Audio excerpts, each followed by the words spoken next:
Oh, uh-oh. Bitches are hopping in my Suburban. My girl is faithful. You are not sleeping with her, buddy. No siree. No, siree! I'm just trying to make it spicy. That's Yeah, what's mine up. always looks like I just licked the concrete. What? Dang, Show me your parts, partner. Oh my god. Beat it up, my friend. Catch a charge. Okay, bro. I wonder even if it has chicken. No, I don't. On second thought, I just want the noodles. What is... Oh my god. Are you That's recording? Correct.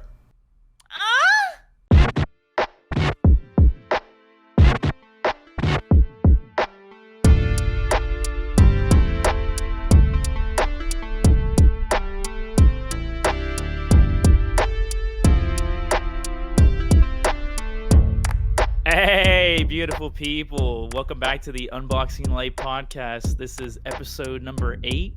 We are out here in these streets. This is our official number 8, but we've had 9 episodes. And I'm here with my my C and D mics. Can you introduce yourself to the audience, please? What's good, everyone? It's Cameron here. Okay, and I'm David. Hey, okay, and I'm Trevor. We are the Unboxing Life. Back at it again. Wait, why do you say the unboxing? The Yeah, unboxing. my same Life question. Why do you podcast? do that? Well, like, we're branded Unboxing Life. I just put Yeah. podcast on But YouTube so we can actually be found. I feel like Yeah, if you but- said we are unboxing life, that would be Yeah. fine. Yeah. But then if you say we are the unboxing life, that fucks it up because then you have to say podcast.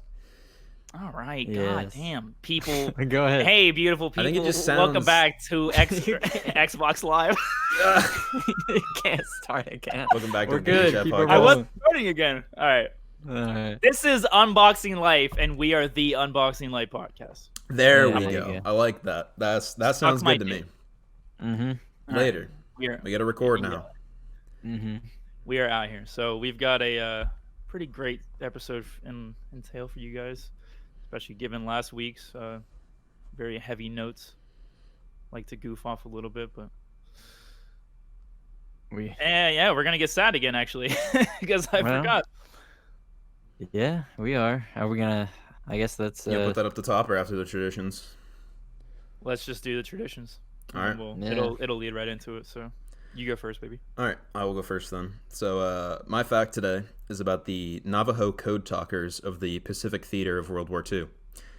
A code talker was a person employed by the military during wartime to use a little-known language as a means of secret communication. Navajo in particular has a complex syntax and phonology, which made it unintelligible to anyone without extensive exposure and training. It is estimated that at the outbreak of World War II, fewer than 30 individuals not born into the Navajo tribe could understand the language. When the project first got underway, to prove that this system could work, the project's leader ran tests under simulated combat conditions, which demonstrated that Navajo men could encode, transmit, and decode a 3-line English message in 20 seconds, versus the 30 minutes required by machines at that time. Gee. When eventually deployed to the front lines, each of the code talkers was assigned a bodyguard who would protect them in the field. However, the bodyguards were also secretly ordered to kill their code talker if they were about to be captured in order to protect the code. Jeez. Man. One officer is quoted as saying, "If not for the Navajo code talkers, the U.S. would have never taken Iwo Jima," which was the turning point in the Pacific Theater of World War II. It was a very important island for us to have taken. And so the Navajo code is supposedly the only spoken military code to have never been deciphered by enemies, I believe, is what that Dang. means. So yeah. Well, I mean, Very- Hermione takes ancient runes, so maybe she would be able to translate that. Oh, bars. Maybe. Yes. I'm sorry. I feel Yeah, like we read apologize a a little book. louder, actually. Huh? I told Trevor to apologize a little louder. Okay. Yeah, I didn't read a hear you book say- called Code Talker back in high school. It was like one of the choices for like summer reading or something. Mm. I think it was about like the guy's like autobiography about that. So that's crazy, yeah. Yeah. And it's like he came back and his unit and stuff were like just still completely disrespected, even as veterans. It was like they still couldn't like Yeah, eat it and drink at bars and stuff. I was gonna make a comment about that, about like how much they did for us when, you know, the U.S. government has historically just abused Native peoples, but Yeah. yeah. I was gonna make fun of the way he like stuttered a little bit, but you were saying something really serious. So I didn't want But to I was do making it serious, but yeah. Yeah. Yeah. So, That would have been not great.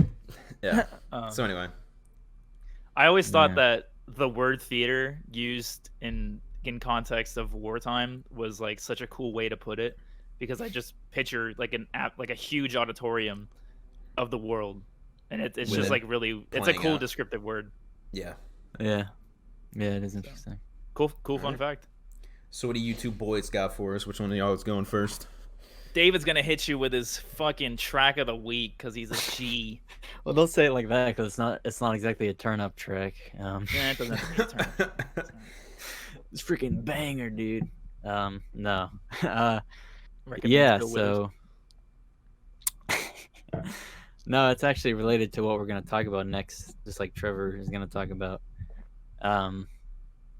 We lost one of our heroes last week. So I thought there were options of what I wanted to pick at first. At first I had an uplifting song and stuff. But you decided, fuck that, let's get depressed. well, yeah, I respect when you yeah, that's the thing That's how it about happens sometimes. when when you lose someone, or the world loses someone, even if you don't know them personally, if you're feeling some type of grief, it's I definitely believe it's good to just feel how you feel, and like absolutely. you have a certain period, you're gonna be sad about it, and so that song is in that theme. It is called, wait, it's an abbreviation, let me get it right. APIDTA by Jay Electronica and Jay-Z off the new album, which it stands for All Praise is Due to Allah, but it's like not that much of a religious song. Okay. Yeah, I picked it because it's just like it's undeniably just so sad, and So it's wait. like it's very poetic. I'm sorry. I just didn't What was that? understand I didn't understand what you said when you said the song title. I think I know what you said, but you said it kind of fast. Okay, APIDTA is the song, Which stands for and it's All Praise is Due to Allah. Yeah. so like the Arabic word for God, right? Yes. Yep. Okay. Yeah. That's what I missed. Sorry. So continue. Okay. So yeah, this is about like Jay-Z and Jay Electronica talking about people they've lost, and the Jay-Z hook is really good. He's talking about like numbers on his phone that'll never ring again and stuff, and then there's a really cool part of the hook where he's saying sleep well, lately I haven't been sleeping well, and it's like I feel like it's the most simple way you could put that idea of when you lose someone. It's like it's a tragedy for them because they're not around anymore, but it's like the people left behind are the ones who have to deal with it. Like Yep. they're sleeping well, but Jay-Z can't sleep well because he's thinking about him. And That's heavy. Yeah, that's Yeah. dope. You wish they rest in peace, but their passing like robs you of that same peace. yeah, exactly. Jay Electronica's verse, man, dude, he's definitely a poet when he wants to be. Like he's talking about his mother dying, and he's saying, let's see, he says, now I understand why you used to cry sometimes. We ride down Claiborne, you just miss and then he says, you just miss your mama. Now I just miss my mamas. So his mother and his grandmother. And I thought about how Chadwick Boseman went through like 4 years dealing with cancer, and people didn't know what he was going through. Yeah. And so, and it's just like when you lose them, it's like there's always something you sort of realize about that person after they're gone, and it's like a shame, but it always happens. And then he says, the clothes we wear to bed at night to sleep is just pajamas. The flesh we roam this earth is in a blessing, not a promise. And I thought that was a great.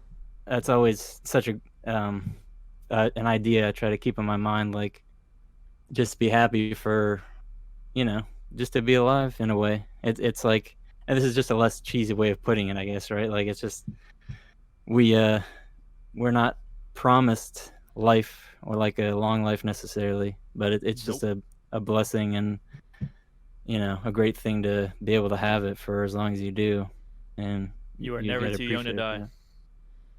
Yeah, and so that's a great way to finish his verse, and it was a lot of the ways I was feeling.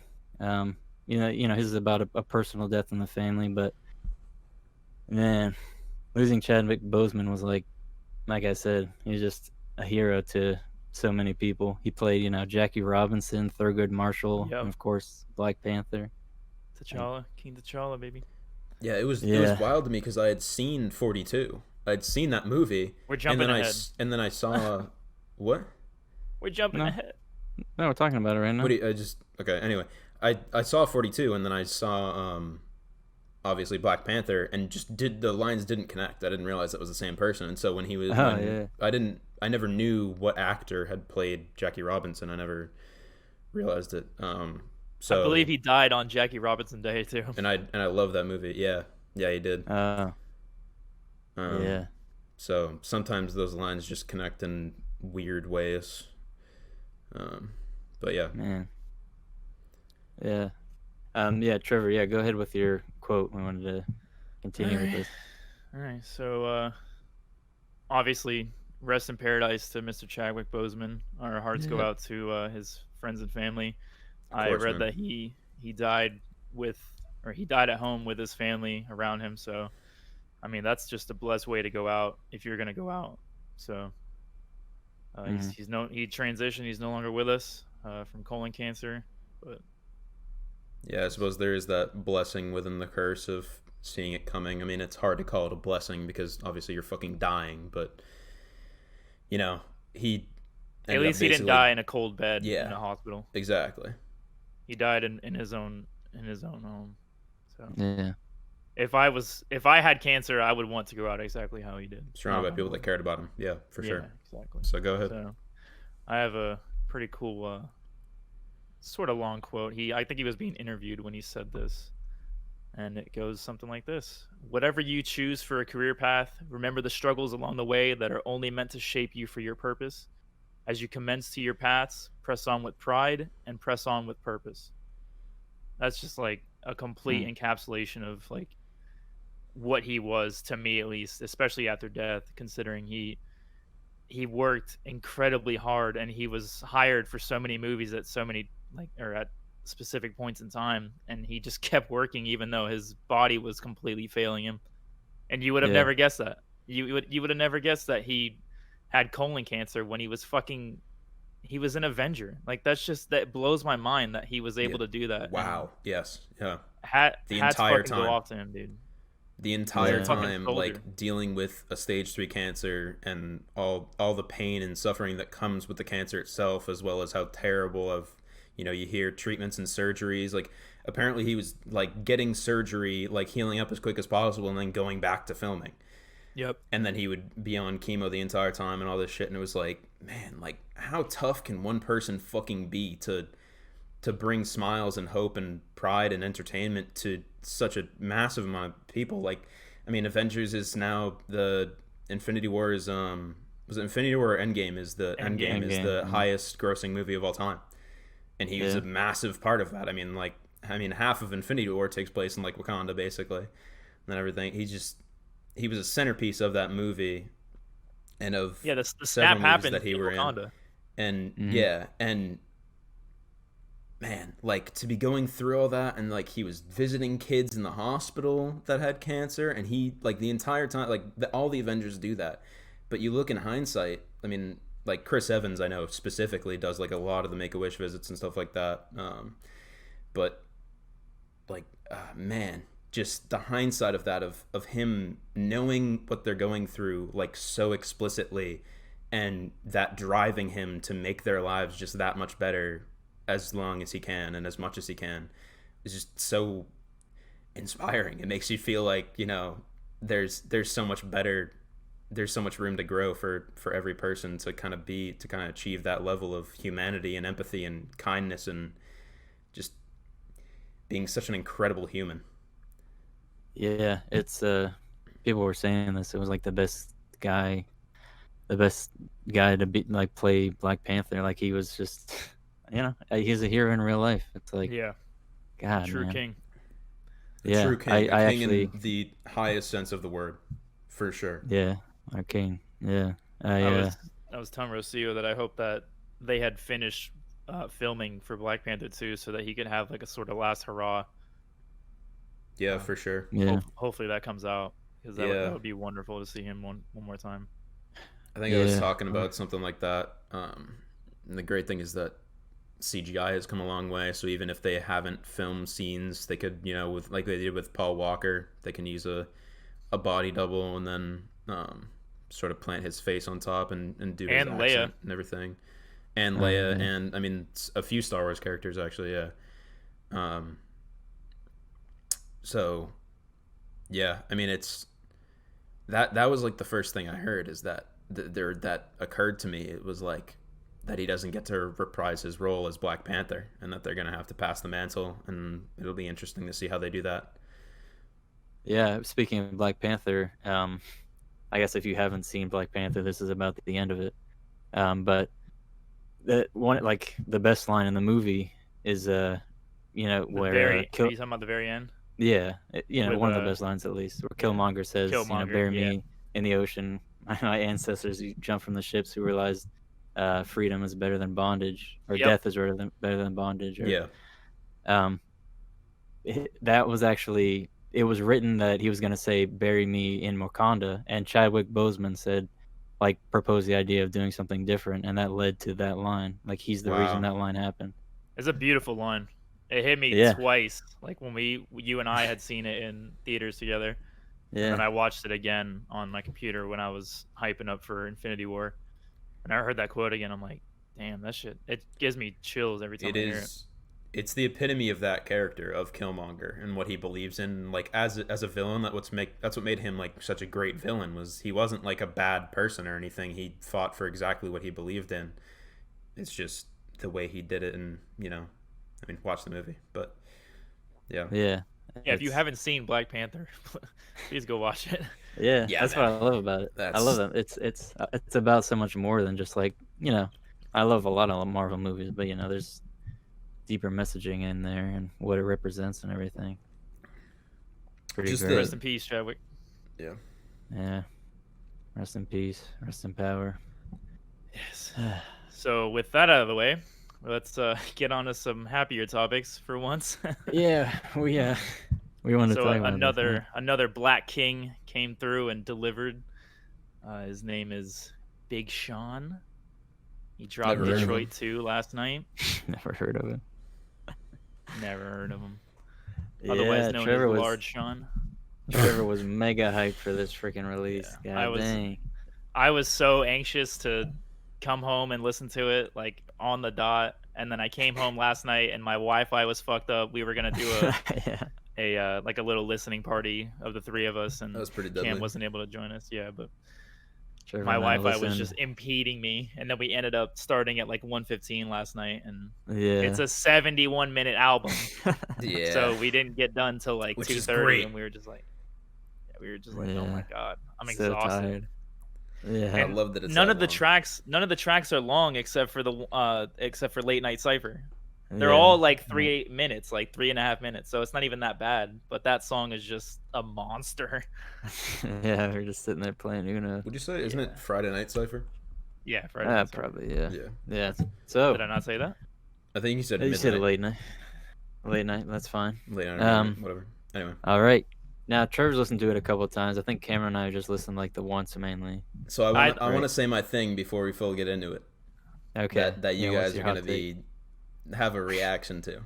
Yeah, so he's going to say that Big Sean was offbeat in the entire album. Yeah, and we're going to roast That's exactly what I'm going to say, except it's actually the opposite. So, I don't know if I was having a bad day or if I feel like Trevor just like blew it up too much, and so it was like expectation versus reality, and I kind of blew that out of proportion, or whatever it was.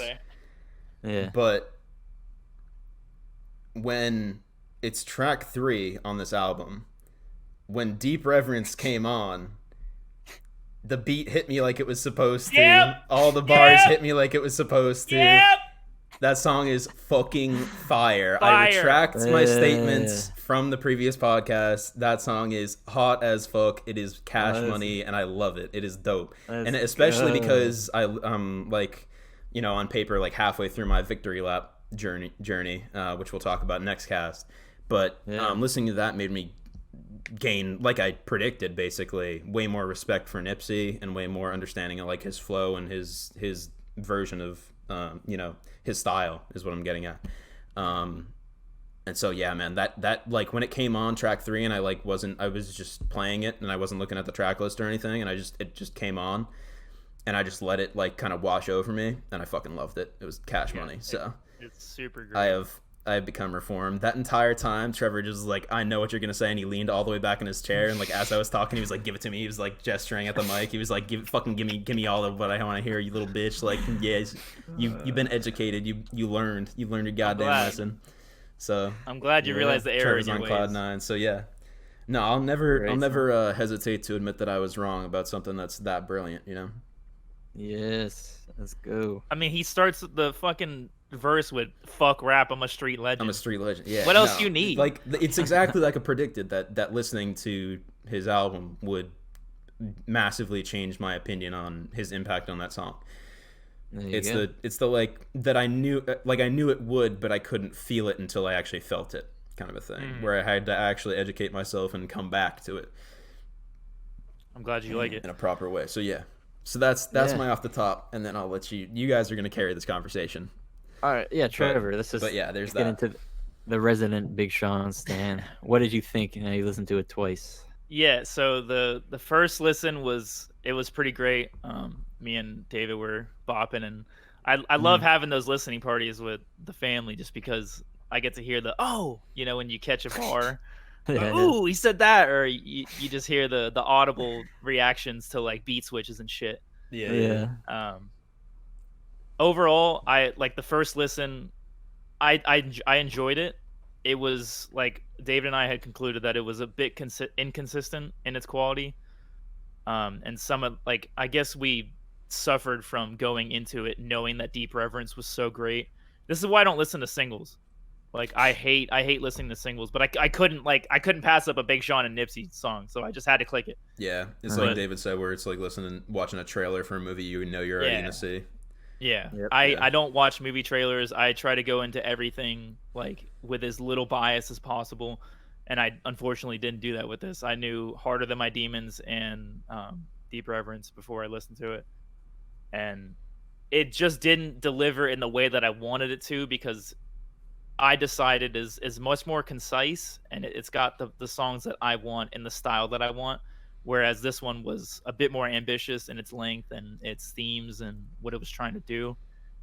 And then the second listen came around, and I was like, this is good. This is a lot more consistent than I thought. There's only like 4 skips for me out of 21 tracks. And that's like if you're only including the songs. If you count the skits, then it's 6, because I hate every skit except for the Dave Chappelle skit.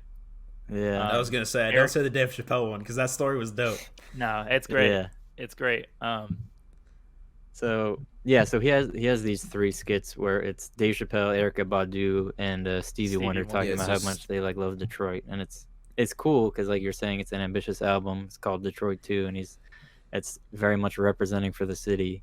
And he did that on the first Detroit. He had Jeezy and he had Common doing those stories. So it's kind of like a continuation of the idea of Detroit. Yeah, it's sweet and everything, but yeah, the Erykah Badu one is like mega weird. It's worthless. And, it's just ASMR. You can kind of hear what she had for lunch. Stop it. You can hear what she had for lunch, man. She just like talks in such a way that she smacks her lips, and like it's so awful. God damn. Weird, man. She's a legend. I listened to it just the one time. That was so rough. And was not like basically paying attention to it, so I didn't have that reaction to it. But yeah. Yeah, I can't say I loved it. Yeah. It didn't do a whole lot for the album for me, but the Dave story was great. Yeah, he's a great storyteller, because that's what he does in his humor, and he's just great. Of course. Yeah. But so like, okay, we could start here. Like, what are the 4 like songs you would skip like that you didn't like that much? Everything That's Missing is just a skip Mm. for me. That Dwelle track, I didn't even hear Dwelle on that song at all. Oh yeah. I don't even Yeah. remember where he was in that song. It's really slow tempo, reflective, not what I wanted in that kind of style. The skits were not great. Time In, this is the 2088 track, which is I don't know why they denoted this as a 2088 track, because she's on a different track and Yeah, she's they announced featured. it. 2088 is an Yeah. artist. Yeah, 2088 Okay. is Big Sean and Janae's quote unquote group. Okay. Yeah, right. Yeah, they're just a duo. Okay. Yeah. That's Janae. They did, yeah, they Cool. did that on I Decided, and their track on there was amazing. So I was looking for another one of that, and it wasn't. Which track on I Decided is that?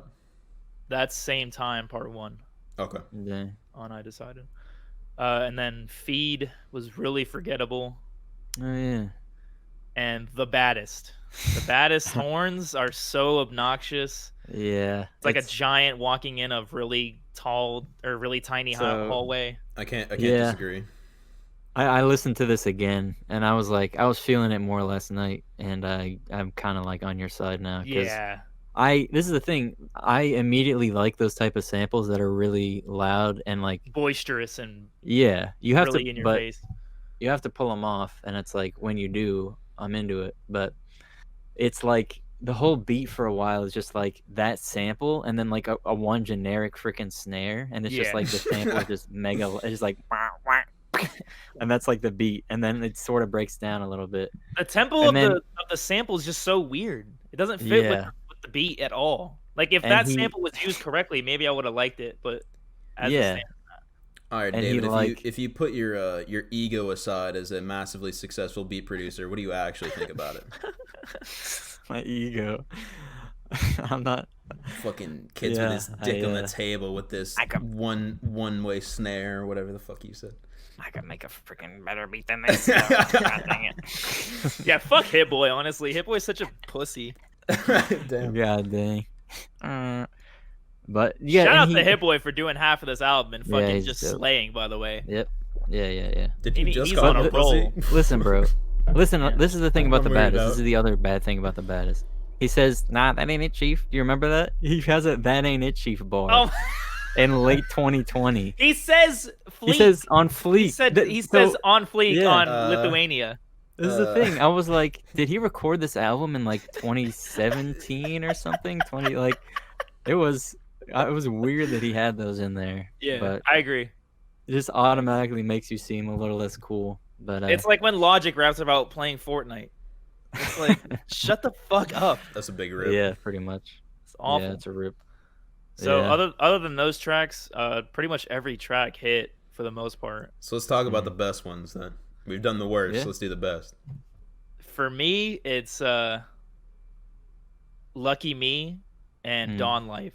So Oh, wanted to say, I don't have a ton to say about this album because I'm not as educated as y'all, but I listened to Dawn Life 3 times before I kept listening to the album. dang. Like that So shit. good. That I listened to that, I was like making that stank face, and then Wayne comes in, and I'm like So did fucking I, making the yeah. stank face, and I'm like, fuck It's yes. so good. The beat is fat, the Yeah. bar the fuck out. I was like, oh man, like I'm enjoying the fuck out of this. Like, yeah, no, Wayne, it was a great Wayne time. sound, dude. No, Wayne sounds that like song's just a filet good fucking mignon. time. The only thing Yeah. the only thing that's wrong with that song is that it's not longer. Like, yeah. I just wish The they way kept it going. cuts, it like it's got this great uplifting beat in the verses, and then it cuts out like the hi-hats change tempo to a slower tempo to match the sample for the hook, and it just Yeah. it makes you want to just walk and into sunshine and just like say, hey, I'm fucking alive. Like, I love the sample for the hook. Yeah, yeah, it's it was beautiful. dope, man. That sounded fucking good. gorgeous. Lil Wayne sounded good. You gotta love Lil Wayne. Yeah, freaking, like I said, he Yeah. sounds like filet mignon on that track. Yeah. Top tier. Yeah, that was dope. Freaking one of my favorites was actually Deep Reverence. Oh, obviously, yeah. Yeah. I really like I Lithuania. only thought Deep 'cause we were Reverence was saying- okay, honestly. Okay, dude. Which we know that's not true. I'm trying to get But- Trevor to get up out of his chair and walk away. This is what I'm trying to do. unfortunately Yeah. we're recording, so I can't. Yeah, basically. Yeah. If we were Yeah. filming, I would If we were totally do on if in an actual live chat, you would actually just like throw your mic. it.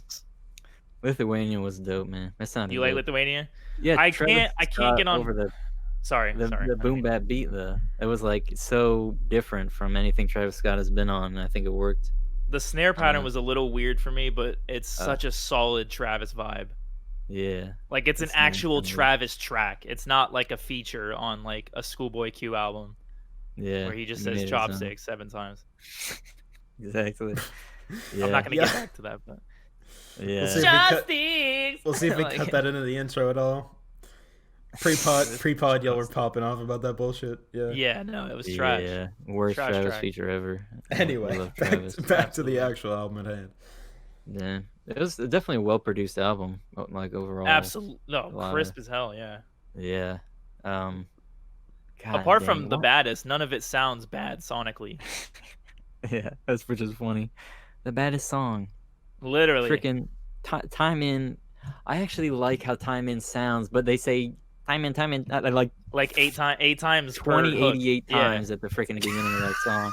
And it's just freaking, I'm just dying. And that freaking It's not good. Ninja's meme as well.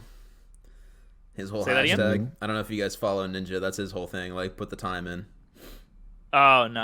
Oh, jeez. I mean, Yeah. Sean says put the tip in, and I had a little Oh, giggle yeah. because we were comparing Yeah. it to Kendrick That is on fun. Damn. Yeah. but- That is fun. Yeah. me put the head in. Yeah, but this is a weird track. It's definitely weird. It's not great. Yeah. What But- about you, Cameron? Were there any standouts? Yeah. No, I mean, like I said, what is it, Dawn Life, or what's it called exactly? Dawn Life. Yeah, Dawn yeah, Life, it's called Dawn Life.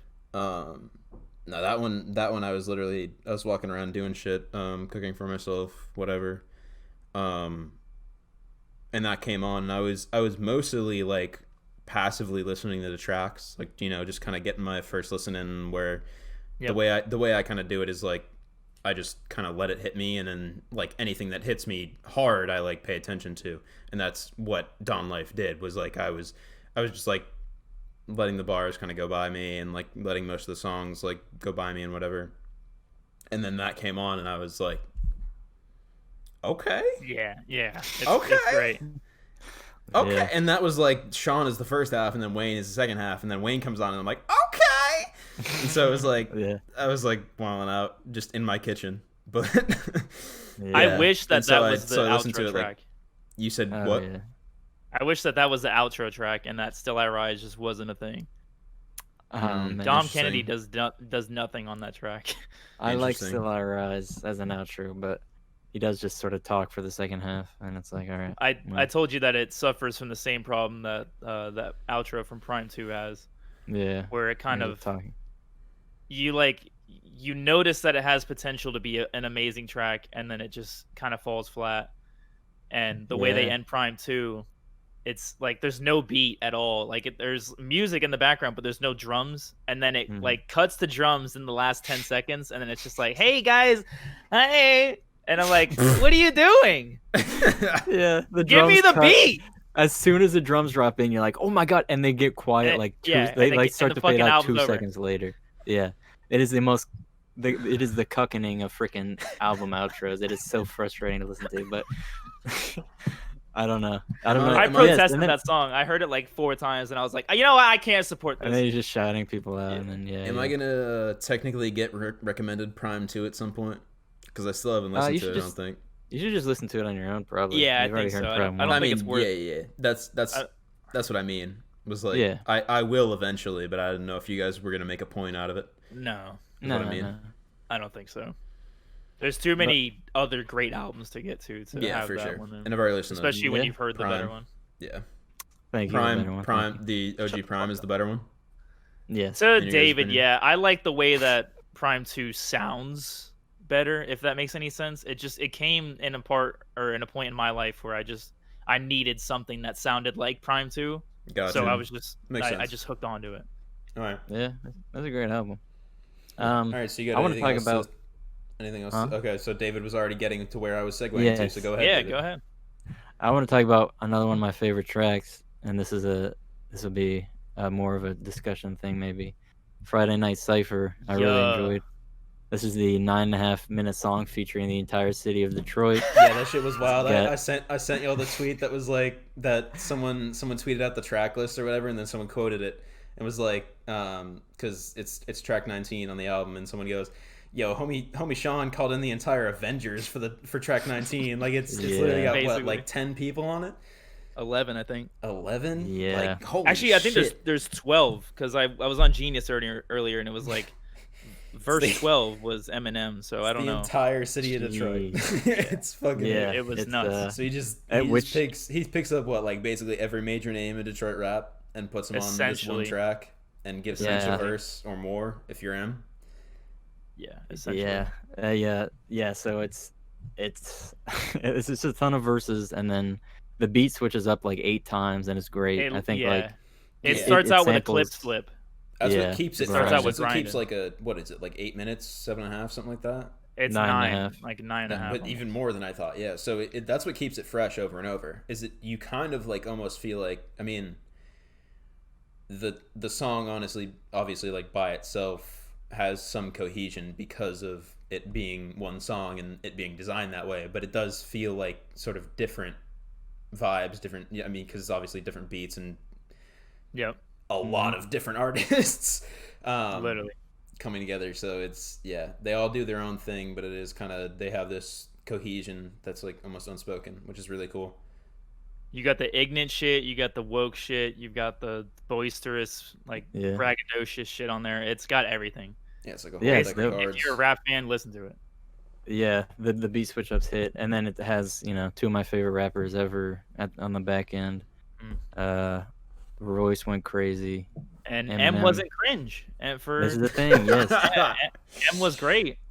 M He has was a not great cringe. verse. Yes, that's You like guys- 2 minutes long.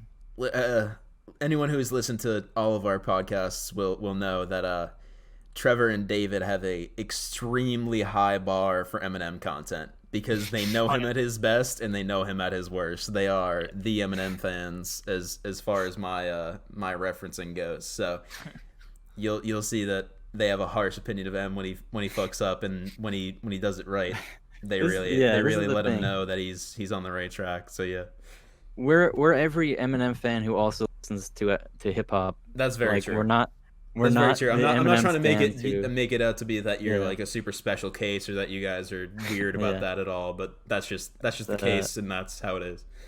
Yeah, you get enough of him listing off just different nouns and like doing the staccato flow and cutting the beat out and going. Yeah. Yeah. So That's this an was- awfully hot coffee pot. Look what I'm playing. Yeah. yeah, Like, there's a reason why that meme popped off so hard. Look what I'm Yeah. playing. Yeah, but he comes through. It comes bars through with you out. 64 bars, and Yes, he switches up the flow. Dude, it's so good. It's so good. Let's But let's this- highlight a few yeah. of these bars real quick. So you Okay. do one, I'll do another one. Oh dang, I don't even know. Well, one of the ones that he Start with the starts single off with. Yeah. Repeat He that, said- Trevor. That you came through garbage. So we're gonna just highlight a couple bars of M's verse because we're Yes, because we're happy to weird. see it. When he says, Gotcha. when he's talking about and single-handedly taking over the game, like I had an actual hand missing, but I only need one to clap. Animal ambition. and then That was it dope. goes into the the fucking yeah. grinding beat. Like it cuts didn't in right notice there that. as he says clap. It's Oh so man. good. Yeah, and there's like a pistol sound. Yeah, it's like Yeah. clap. That's so good. One-handed clap. Another one is this one's a little long. It's like, and I get off like an acquittal. I spit it, you critique it. It feels like I'm being belittled by midgets.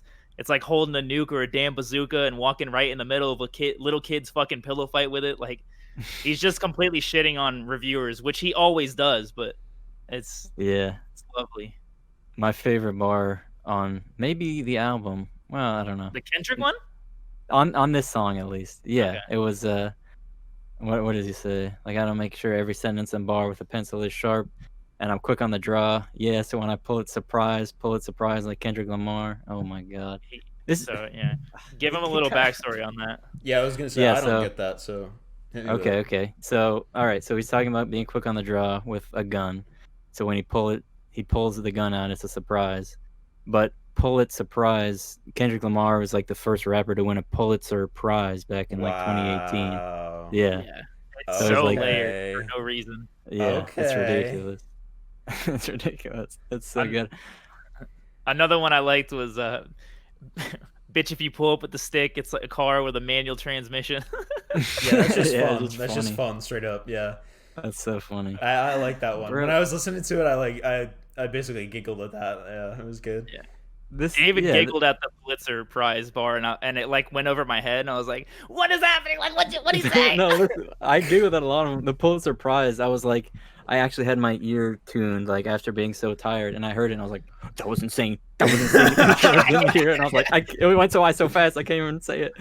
It was just like, this is why we freaking do this to him. When he's on, he can do everything. Like Yeah. it's like he's not That's what I just a weirdo who like made corny white boy music in quotes or whatever. Like That's what I was trying to say. he's one of the best rappers ever, and he can show it like this. I mean, in my opinion, whatever. Like he can have all these qualities and not sound lame. Like he sounds cool. He needs to realize he like should rap over a good beat and have some swag to it, and not just go off the deep end with random scenarios of him like attacking women or whatever the heck. Like god dang. My cat's That's- meowing like a That mother. sounds rough, but it's weirdly realistic, which is That's what he does so much. Yeah. Yeah. No, Eminem's trash, but when he's on, and I agree with you on that. coming from one of the biggest Eminem fans I know. Yeah, I can unfortunately rap along basically like 7 of his albums. So Yeah. And he has what, 10? he has 10 studio albums. Yeah. Yeah. Yep. So shout out to him. There's a couple more points I wanted to hit. On Dawn Life, I noticed this and I was like, "That's Meek. That's Meek Mill." Because he says something about I'm getting money. That's like human nature or something like that. That's the line, and that's all he says. And I heard his voice, and I'm like, "Oh, that's Meek." And David was sitting there, like looking at me, like, "That's Wayne." I'm like, "No, that's Meek." And then it came on again, and he's like, "Oh, that is Meek." So apparently that's not a sample from one of his tracks. It's he just went and recorded it. And I wish he had a verse for that song, but it was nice to hear his So you're voice. saying he I got love Meek to record something specifically for that song? Yep. Cool. Yeah, he was like a silent feature. He wasn't listed on it, but Yeah, it like comes in and says one phrase, and Yeah. that's and cool. he, Yeah, I wish he had a verse because I sincerely love Meek, but yeah, he's great. Hip hop loves him now for sure. absolutely. So, one more, the Diddy shit. It wasn't cringe. Sean Diddy Combs? Oh yeah. Trevor, He's featured on Full Circle. yeah. Nice boom back. A boom bap Attaboy. vibe on Full Circle. There's a great Yes. Kanye bar on that track as well. Oh yeah. But yeah, Diddy Well- didn't scream and he Yeah. didn't like yell for no reason. He actually spit like 4 bars and pieced out. I've been telling Trevor about how like Diddy getting on a track is like basically scary to me because nowadays he just I know Scary. he's just gonna be That's not what I thought you yelling were and going to say. He's trash. he might just be yelling in like the middle of a verse and just and it's like, all right, bro, why is this here? Like, I get it, you're very successful. Why and am I then, being subjected to this? and then this was the That's best Diddy funny. feature ever. I forgot he was on the song. That's all I can hope for. That's funny as fuck. That's actually wild. And so good on him. I'm out. That's happy actually to hear it. wild. That's funny as fuck. Yeah. We dodged I- a bullet. I think that's all I wanted to say on the album. Otherwise, except Lucky Me, I really loved Lucky Me. Yeah. Same. Like half of it is spent in like personality and his upbringing, and he talks about having a heart condition and going to like holistic medicine, and then coming back and the doctor saying that he doesn't need a pacemaker because of what happened, and like him shitting Yeah. on just medicine at large. It was, And yeah, it then- was interesting. He had It's a wild track. It's Western a- medicine diss. Yeah. Yeah, it's a huge life story track where that's like a lot that I didn't know about him and about it. It gives you perspective into his views and his worldview largely. Not like I say views like I'm talking politically, but like his worldview and his understanding of how to live life is what I mean. Yeah. And that's very interesting. Yeah. He's very in touch with like his spirit. Yeah, for That's sure. like his brand. Yeah, and Yeah, this track's great because that's maybe like one of the only issues that I have with the album, and that maybe it's like kind of the better or worse of religion kind of a thing, where we're not gonna get deep on this topic, and I'm not like anti-religion or anything. I'm not trying to get too spicy here, but to where it's kind of the thing with like pro athletes too, where they're like, I give it all up to God, and it's like, I mean, God wasn't in the gym like working out 4 hours every day. Like it's like you put all this fucking work in, give yourself a little bit of credit. Like it. But that's not what Sean does. Everything about it being like God's plan and everything. I mean, he not entirely, but he does sometimes. Where he's like, this is all part of the plan. Yeah. Like this was meant for me. Like, and the effort is obviously still there, and he gives himself credit. But there is certain parts where it's just like. It's like I wish he would just pat himself on the back a bit more for being as great as he is through effort and work and talent. Yeah, I wholly disagree with that. I think he gives himself plenty of props, and I think he knows exactly why he's there. I mean, I agree with Cameron though. I was maybe gonna bring it up. Like, he just says the same thing too much about that to me. Like, it seems like every time he brags, he's like, he almost ends the verse or something by being like, you know, and God did it or whatever. Yeah, and it's like again, this is God's will. Like this is divine intervention to a degree. Like, you know, like that stuff. It doesn't put me off, but it's like it's something that I wish he didn't do as often, I guess, because I feel he's great through a lot more things than just, if you believe in that kind of stuff, just that, you know. I just think, or mostly that even.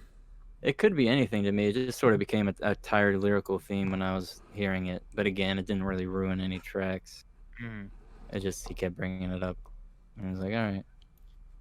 Yeah, even the Stevie Wonder skit, that was like the whole point of it. It was like, just let God take the wheel, basically. And yeah.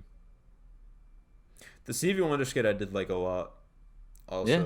The way he talks about dealing with his blindness and that being like opening more doors than it closes, which is a very positive outlook on having a disability, which is why a lot of people dislike the word disability. So yeah, that was interesting to me, just as from like a human perspective on what it is like to be blind and to be a massively successful artist who is blind and who is famous for that reason, kind of a thing. Yeah, there was a lot to that. You're right. I mean, it's something, you know, I won't listen to over and over. Like when I listen to the album again, I'm never going to the skips. But it is relevant, and I think it's something worth listening to at least once or twice. Yeah. Overall, I'm super satisfied with it. I gave it a 7 on my first listen. I think it's sitting right around a solid 8 for me as of the second listen. And I'll continue to keep listening to it. Thank you so fucking much for giving us an album after 3 years, you selfish fuck. That's a take, I guess. Yeah. I mean, I'm selfish. I think I liked what the Metro Boomin album he had was like 12 tracks. I think I liked maybe 4 of them, and then like maybe 8, not 8, but like maybe 6 of them were trash. So I only liked 4, and that wasn't even a Sean album to me.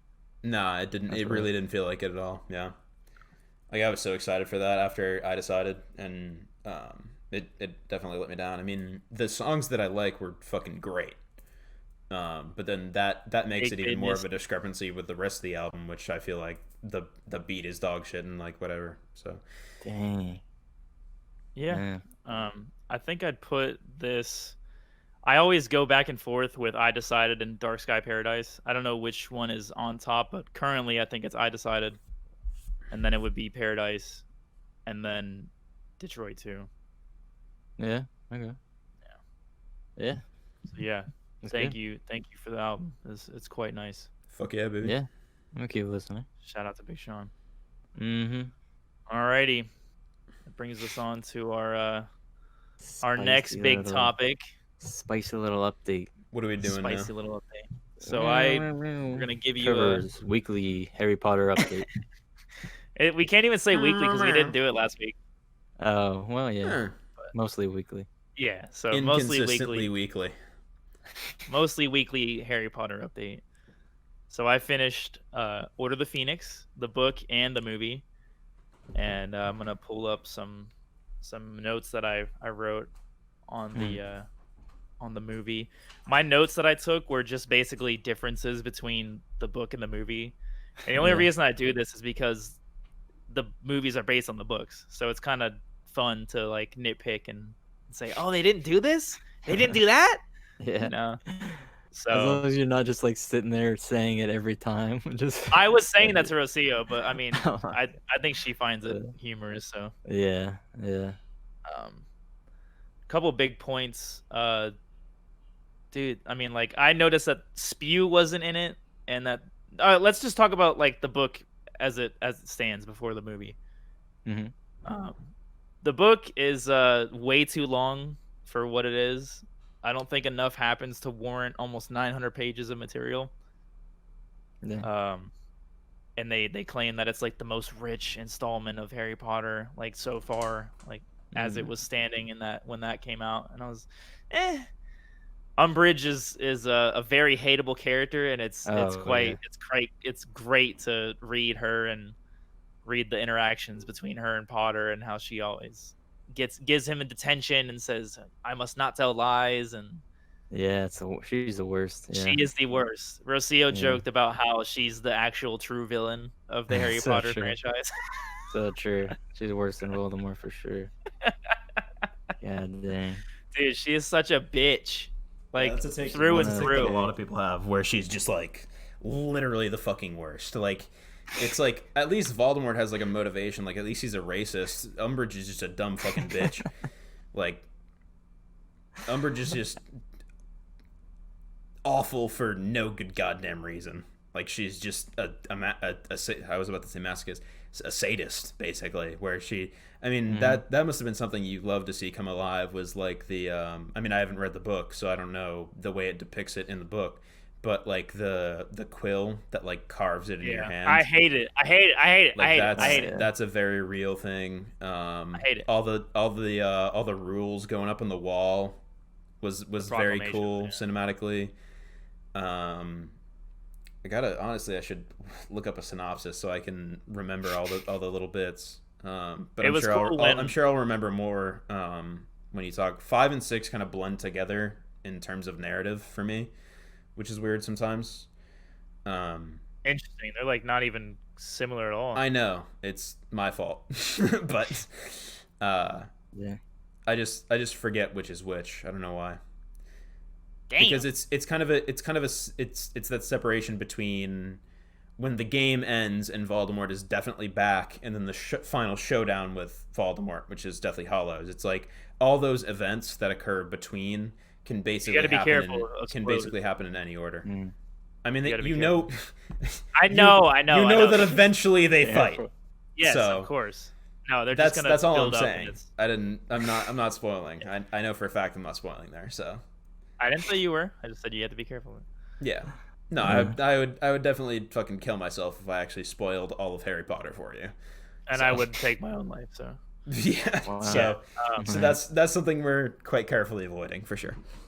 I was watching the movie over at Rocio's, and I was like in the middle of doing something. We had paused the movie, and her mom came into the TV room that they have, and she said something about a spoiler in Spanish. And I had no idea what she said. And Rocio was like, Ma, shut up! Like, stop! And her mom just like gives the surprise Pikachu face, and she's like, "Oh wait, did I say something wrong?" And I'm like, "Yeah, don't, de nada, say nothing." Yeah, just in Spanish, she was like, "Oh, this is the one where this happens or whatever." And yeah, she's like, "Oh, damn." The one where the Horcrux gets put in his pussy. Like, come on, bro. So yeah, I mean, obvious spoiler warning for Order of the Phoenix if you're like Trevor and you haven't experienced the stories yet, which you definitely should have. I mean, this is something that we've said several times already. always, But yeah. one of the We're things not gonna put a spoiler alert. one of the things you mentioned before. I mean, I don't know if you want to go through it like piece by piece, front to back, but one of the things you mentioned. Yeah, so one of the things you mentioned before was you thought the serious death scene was going to be trash. So how'd you feel about that? And it was. You thought it was trash compared to the book? Oh my god, it was. Oh my, dude, both the book and the movie are trash. God awful, bullshit, dog shit, trash. The In way terms he of dies, the serious death scene. yes. So how does he straight up die in the book? Does it say like in the duel in the fight he gets hit and then he falls into the portal? That's exactly what happens. Yeah. So he basically like he's in the middle of fighting some other Death Eater, or he's fighting Bellatrix. I think he's fighting Bellatrix, and Bellatrix hits him with the Avada Kedavra, and he just like it's described as him floating through the air and going through the arches and then disappearing, and Harry just like has to keep moving because shit keeps happening. So it was super quick, and you had like no time to register that Sirius Black, Harry Potter's godfather, was dead. Mm-hmm. And basically the only father figure he's had in his life.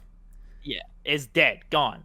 So he like disappears. He's so important for 3 books, and then he just gets whisked off like he's nothing. And in the movie, Rocio was like, "Yo, I can't wait for you to watch it because it's so good. I remember it being so good." And I was like, kind of hyped. Stupid. I was hyped to see him die, just to see how it would be depicted. And oh my god, it was trash. Yeah, Dude, I fully disagree. He fades away like it's an Instagram filter. Like, what are you doing? He just like falls back, and it's the most budgeted fucking death scene ever. It's like 3 seconds. He's gone. You wanted it to be what, like more spectacular? I just wanted it to be pronounced. He just dies, like surprise Pikachu face, like falls back, like, and just dies. I mean, I would say that my argument would be that's how it happens. Like, that's not like awful. Just because the character is great doesn't mean his death has to be magnificent. Like that contradiction is kind of what makes it for me in that way. And that's what Rocio said, but I don't agree with that because it's just so swept under the rug. That's fine. And the movie doesn't even disagree. like. I think it's a very central scene to the entire film. I mean, the movie doesn't even give him any grieving time, like at all. He like kind of he says a little bit in Dumbledore's office. There's so many things different from the book and the movie. Yeah, I mean it is rough. I mean, it's hard to argue on this because your initial experience was 900 pages of content. So I can't. Yeah. It's hard to say like the movie did this well if the book did it that much better, and I don't have that knowledge. So the book didn't do that much better. I mean, they're basically. So in that sense, I can fucking roast you then. So, so like. I mean, I'm not actually gonna roast you, but I feel like in that scene when they fall out of the Hall of Memories fucking scene is cool as fuck. Like the black tile, all the white orbs, like when everything collapses. Yeah, the corridor's cool. That scene is cool as fuck, and then they fall into that area with all the rocks and the portal, which is, I assume they describe more in the book about what it is, but in the movie you're kind of left to your own devices of interpreting that that's some sort of portal to the dead because there's voices coming from it to a degree, and it's kind of like you can only hear it if you've experienced. You can only hear it if you've experienced death. That's what I it's the same as Thestrals. You know about Thestrals, right? No, I don't know about the Thestrals. Interesting. No. I'm joking. Jesus. Okay, I don't know when they put that in the book or the movies. I don't recall. That's when it happens. Yeah. Okay, yeah. So he sees Cedric die in year 4, and then he's able to see what's pulling the carriages. The Thestrals with Luna Lovegood. Yeah. So, I mean, just to me, that scene is kind of insane because they're fighting, they're casting spells, like the spells are whipping against the rocks. It makes that like whip crack noise all the time. Some of them are like flying through the air. How do you feel about the Death Eaters flying? I don't know if that's even a thing in the books. It's not, and I was like so put off about it because they were like, it's probably weird when it's like definitely not a thing in the books. It's not at all. They're just given these god almighty powers. Weird powers, like, it's just why are you flying? Yeah, it's just for cinematic purposes. So I can definitely see how that would weird you out. I mean, I like it as a thing in the movies, but I can understand how that would super weird you out when you've read so much of magical canon and being like, this is how things exactly are supposed to work. Like, all these rules have been written down, and then they turn around in the movie and just do whatever the fuck they want. Because it's like So it's almost like in the books, like when they have a spell fight, it's more of like a duel or something, and they're like casting these different spells, and it's slower. And then in the movies, it's like Michael Bay blockbuster, like, oh frick, like some ninja fight that is going everywhere. Which is, I mean, I enjoy that style, honestly. So that's where we may differ, like, heavily, is that I watch Michael Bay movies like you watch Michael Bay movies, right? Like, you just want to see the explosions, like, the characters are going to be shallow, the plot's not going to be there necessarily, but you can still, I mean, Trevor's gagging. You can still enjoy, like, big explosions, ridiculous action for the sake of ridiculous action. Which I feel like the Harry Potter movies combine those in a very good way, in which the books and the movies by themselves, but also the books, give these characters immense depth and everything. But then they also have those action scenes. I mean, it does betray the books to a degree, and it betrays, like, the laws of magic that they set down, where, to my knowledge, you're supposed to, like, always have to say something when you cast a spell, like, all that stuff. And no, Trevor says no. No, they learn.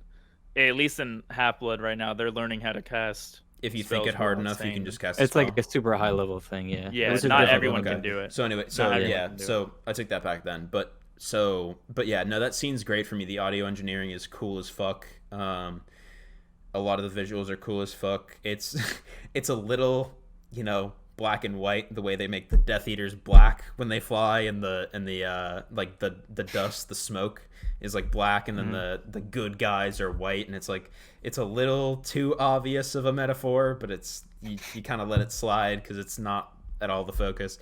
But yeah, for the sound engineering is cool as fuck. They're whipping the spells, and then as he dies, I believe, like, basically everything cuts out, and it, like, time slows and, like, all this stuff, but it's still, like, the scene is still insane, but he has that moment where everything cuts out, and Trevor has that look in his eye like he's about to roast the fuck out of me.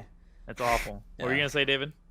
I don't know. I guess I was gonna say about the death scene. This is the thing where I have a disadvantage, where I read and watched everything when I was like a kid, so I have less recent memory of it. But you could definitely argue it's good because it's shocking or whatever. It always felt like the most shocking point in the series up to this point, and it happens so fast, and it's like, oh my god. And I thought the mystery of, like, the portal kind of thing was interesting. Like, it's literally just a portal to death or whatever, the little gateway. But yeah, I don't know. I mean, it's slowing down and everything cutting out is pretty, like, that's kind of a cliche. Rocio was excited when I was reading it, because she was like, I'm so excited for you to read it, and, like, because she knew that something was going to happen. And I read it, and I didn't have a reaction. And then I finished the chapter, and I was in Dumbledore's office, and she, like, looked at me, and she's like, "Are you reading it?" And I'm like, "Yeah, it just didn't hit me. It was super impersonal. Rough. It was really impersonal. It didn't hit me at all." Wow. Yeah, I definitely can't comment on the book, but it definitely, when I watched the movie for the first time, it definitely hit me properly. Yeah, I mean, kudos to you. I'm glad you felt it, because I did not. Dang. I would predict the opposite. I would think it'd be heavier for you, because I know Sirius and Harry have a way deeper and more important relationship in the books. Yeah, like they see each other minimally in the movies compared to the books, to my knowledge. They see each other minimally in the books too. Really? He can't.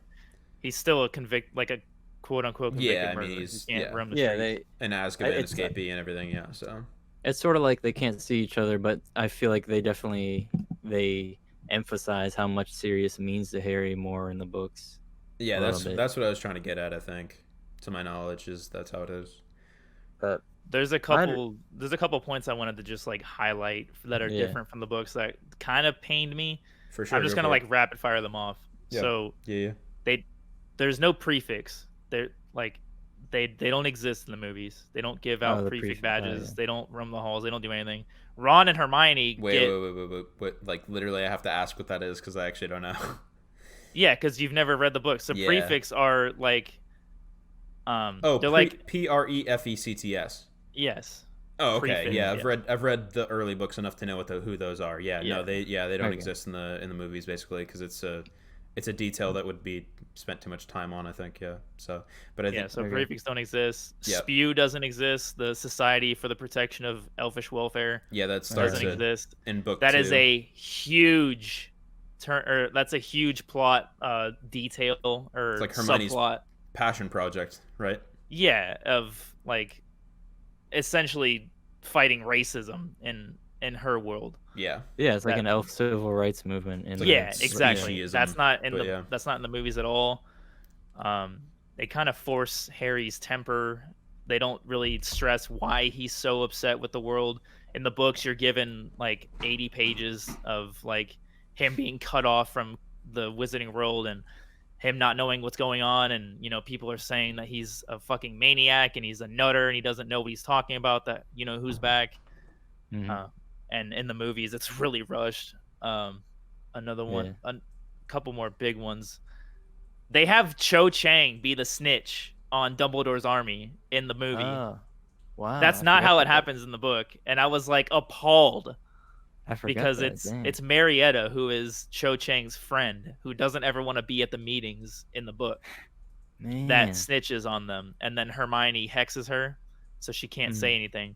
But like they just completely give Cho the fucking bad girl vibe, and I'm just like, why? Yeah, wow, they really did show dirty with that. Yeah, one. they did She's her like fucking Harry's absolutely interest. dirty. Yeah. Another one is there's no Quidditch. Ron was made keeper in this book, and they just don't even touch on it at all. What do you I mean? get that Wait, what? you don't have to watch Quidditch every movie, but I enjoyed the Quidditch subplots a lot, so that was a super like negative Yeah. for me. Hold up. There's It a whole. was wait, always like this bit of Wait. normalcy. You could come. What? Yeah. He's, No, keep going, David. I mean, No, Cameron he- said, "Wait." Yeah, he's fully. There's a whole arc of him being the keeper. No, there isn't. Not in the movie at In all. the movie?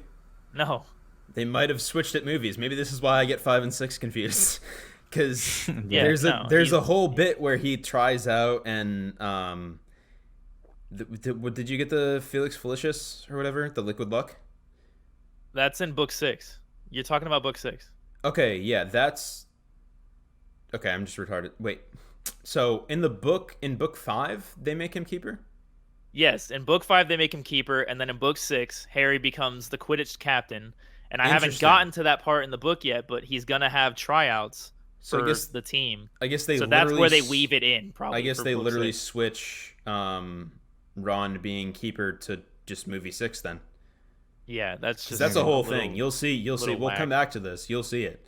Where that's a pretty solid part of the movie. Okay. Well, it's not in book 5, or it wasn't. That's in the interesting. movie That 5, actually, which is I annoying. had no idea that they just like completely switched episodes, for Yeah. lack of a better term, of that whole plot arc. That's interesting. Another one is that Umbridge confronts the Dumbledore army directly instead of using the snitch. So like she uses Cho Chang to get the location of the room of requirement, and then In the they movie. just like burst. Yeah, and they just burst through the wall. Whereas in the book, they're like sneaking out of the room, and then they get tripped up in the halls. So that was like a little different. Yeah, obviously busting the wall down is more cinematic. Yeah. There's another like the last big one that I found. Sorry, there's I'll two let you actually. finish and then I'll go. There's 2. Harry hears the fucking prophecy in the Hall of Memories, and that doesn't happen in the book at all. That's a huge At- difference. Yeah, it doesn't happen in the book at fucking all. It happens when everything happens in the Ministry, and then Harry goes into Dumbledore's office, and then Dumbledore has like a whole spiel of why he didn't tell Harry about the prophecy that Trelawney told Dumbledore like way back when Harry was born. And they don't stress that there's two candidates for the quote unquote prophecy of the Harry Potter series. It could either be Neville Longbottom or Harry Potter that brings the death of Voldemort. They don't say that in the movie. Yeah. They and I kind of always just sweep love it that. on the rug. I always love that it could have been Neville or Harry. Yeah. I love Neville. Neville's a Yeah, great yep. character. Facts. Yeah, Absolutely. super great character. But they don't say like So he you just feel that hears way the now. prophecy. He just hears it in the Hall of Memories and then just like acts like nothing's like different, and then he keeps puppy guarding the prophecy because he doesn't want the Death Eaters to have it, obviously, when he could have just smashed it. He heard the prophecy already. In the book? Why are you holding it? Smash the thing! You're saying, wait, so in which version does he hear it fully? In the movie. Okay, so he hears them both in the book and the movie, but the timing is off. He hears it in the book. He hears it after the Ministry events, whereas in the movie he hears it in the fucking Hall of Memories, where they want to kill him for the prophecy. Mm-hmm. So instead of handicapping himself, he could have just smashed the shit. I might be wrong, but my understanding of that is that he doesn't understand it. But even still, he would be able to recite that back to Dumbledore, who could explain it to him. Yeah, I guess I have a hard time disputing you on that. Yeah, I mean, because I definitely know there are moments like that where it's just like the main character is doing something that makes no goddamn sense, and you're just like, hello, like just eliminate the risk. Like, what are you actually doing? Like running around with risk as opposed to eliminating it. So it's always super annoying to see that. It happens sometimes, and it's definitely something that makes no goddamn sense. And that's the huge part of the Ministry sequence, is that the reason why they don't hit Harry is because he's holding the prophecy, and if he already heard it, he's just kind of doing himself a disservice by continuing the whole Very interesting. Sure. I kind of just have to take your word for it, but yeah, I'm not lying to you, but no, I mean, how could you be? Like, what was the last big one? Well, it's not a big one. It's a big one to me. I was really looking forward to seeing. There's a point where Harry contacts Sirius one last time through the Flu Network, which is the green powder in the fireplace, and so wait, in the books you can do things other than just straight up travel. Like you can actually talk to people. That's in the movies too. It's in the movie, yeah. Yeah. Like, you know, when he's a flaming head in the fireplace, that's the face Flu in Network. the fireplace, but it's not the green like flu powder flames. That's how they use it. Yeah. It's supposed interesting. To do that. So they just don't explain that in the movie then. That's wild. No. Yeah. Okay. His head just pops up and he's like, Harry. Yeah. Kind of weird in the movies, yeah. That was actually if you sync that audio, there would be no difference. If you sync the audio Gary of Harry Oldman. Gary Oldman, who is Sirius Black, saying that line, and David just now, there'd be no difference. Goddamn. Yes. But that's I was looking forward to. That's the last time that Harry is able to contact Sirius in the book. Before fighting with him and him dying there, right? No, like it's like that happens in like page 300. It's like it's super early in the book, but the reason why it's so important is because that's right when Umbridge has her vice grip on the school, and she constricts everyone with communication outside the school. So she monitors the Flu Network after that. So that's the last time he's able to see it. But the reason why I wanted to see that scene so much is because Umbridge finds out that they're contacting Sirius through the fireplace, and she reaches her hand out through the fireplace to like try and touch Sirius, but he escapes like last second in the book. Yeah. And it doesn't happen in the movie, and I was so disappointed. Yeah, that was actually, I remember wasn't there the chapter art where her hand is like coming through the fire? Exactly. Yeah. I remember that distinctly now. Yeah, wow. Interesting. So I was really looking forward to that. That's actually wild. Yeah. Yeah. No, I mean, it's really what you get into when you talk about converting a book series to a movie, and the things that, you know, it's especially with this one, because Trevor and I were talking about how it's the longest book but the shortest movie, right? So it's like, what's going on here? What's going on, guys? Yeah, it's kind of wild. It's the way Chamber of Secrets is the longest in the series, but it's the second shortest book in the series. So it's like ass backwards. That's a little weird. Yeah. I mean, you also have to take into account. Hollows was parts. Sorry, you said 2 parts. Yeah. 2 parts. Yeah, that's great. Yeah. You also have to take into account like the manner in which the popularity grew based on the movies over time, to where like it evolved in a way that was like we're gonna do what we know succeeds in American theater, regardless of exactly what the books say. Yeah, no, and Yeah, I'm for not sure. saying I'm not crucifying the movies at all. Oh, Like, for sure. No, I mean, do you there's a like lot of things. do you just in What? general like the movies? Like, are you happy with the movies outside of the books? No, but Yeah, I mean, That's you're good. you're I currently find them taking on the stereotypical book reader opinion, which I can 0% hate you for, because it's that's just I completely understand it. I mean, yeah. back when I used to love reading books, it made a fuckload of sense to me. So But it's difficult to convert like 7 books that are so rich and like Yeah. beloved versus like obviously the Hunger Games are beloved, but it's a lot easier to convert that book into yeah, a movie because you don't have to understand 7 books of lore. yeah, Whereas yeah, yeah. they can't convert every bit of lore in Harry Potter just because it like books and movies are completely different mediums of art. You can't Fully, tell the same stories of like that. course, yeah. Yeah. So, Like a Especially when story you're whole trying to thing. make a blockbuster that's going to make you millions of dollars. yeah, Mm-hmm. unfortunately I just don't enjoy them. I think they're a bit laughable. Dang. There's just not tension at all for me. Like Yeah, see, as that's movies. yeah, that's That's super fair. rough because I love Yeah, the movies. yeah. Love them to Unfortunately, death. I think I they're wish I great. loved them. I'm gonna continue to watch them because obviously it's great to see the movies or the books The being brought to parts, life on the yeah, I was screen. gonna say the parts you actually love being brought properly to screen. Yeah, Yeah, it's for cool. sure. And their acting is getting better. Daniel is still awful with dialogue. My He's boy so Damien. passive. Hard disagree. Nah, he's not good. I can't see that. I watch No, a lot of you have movies. to read the books to understand why I don't like him being portrayed Yeah, as that makes a sense. passive bitch.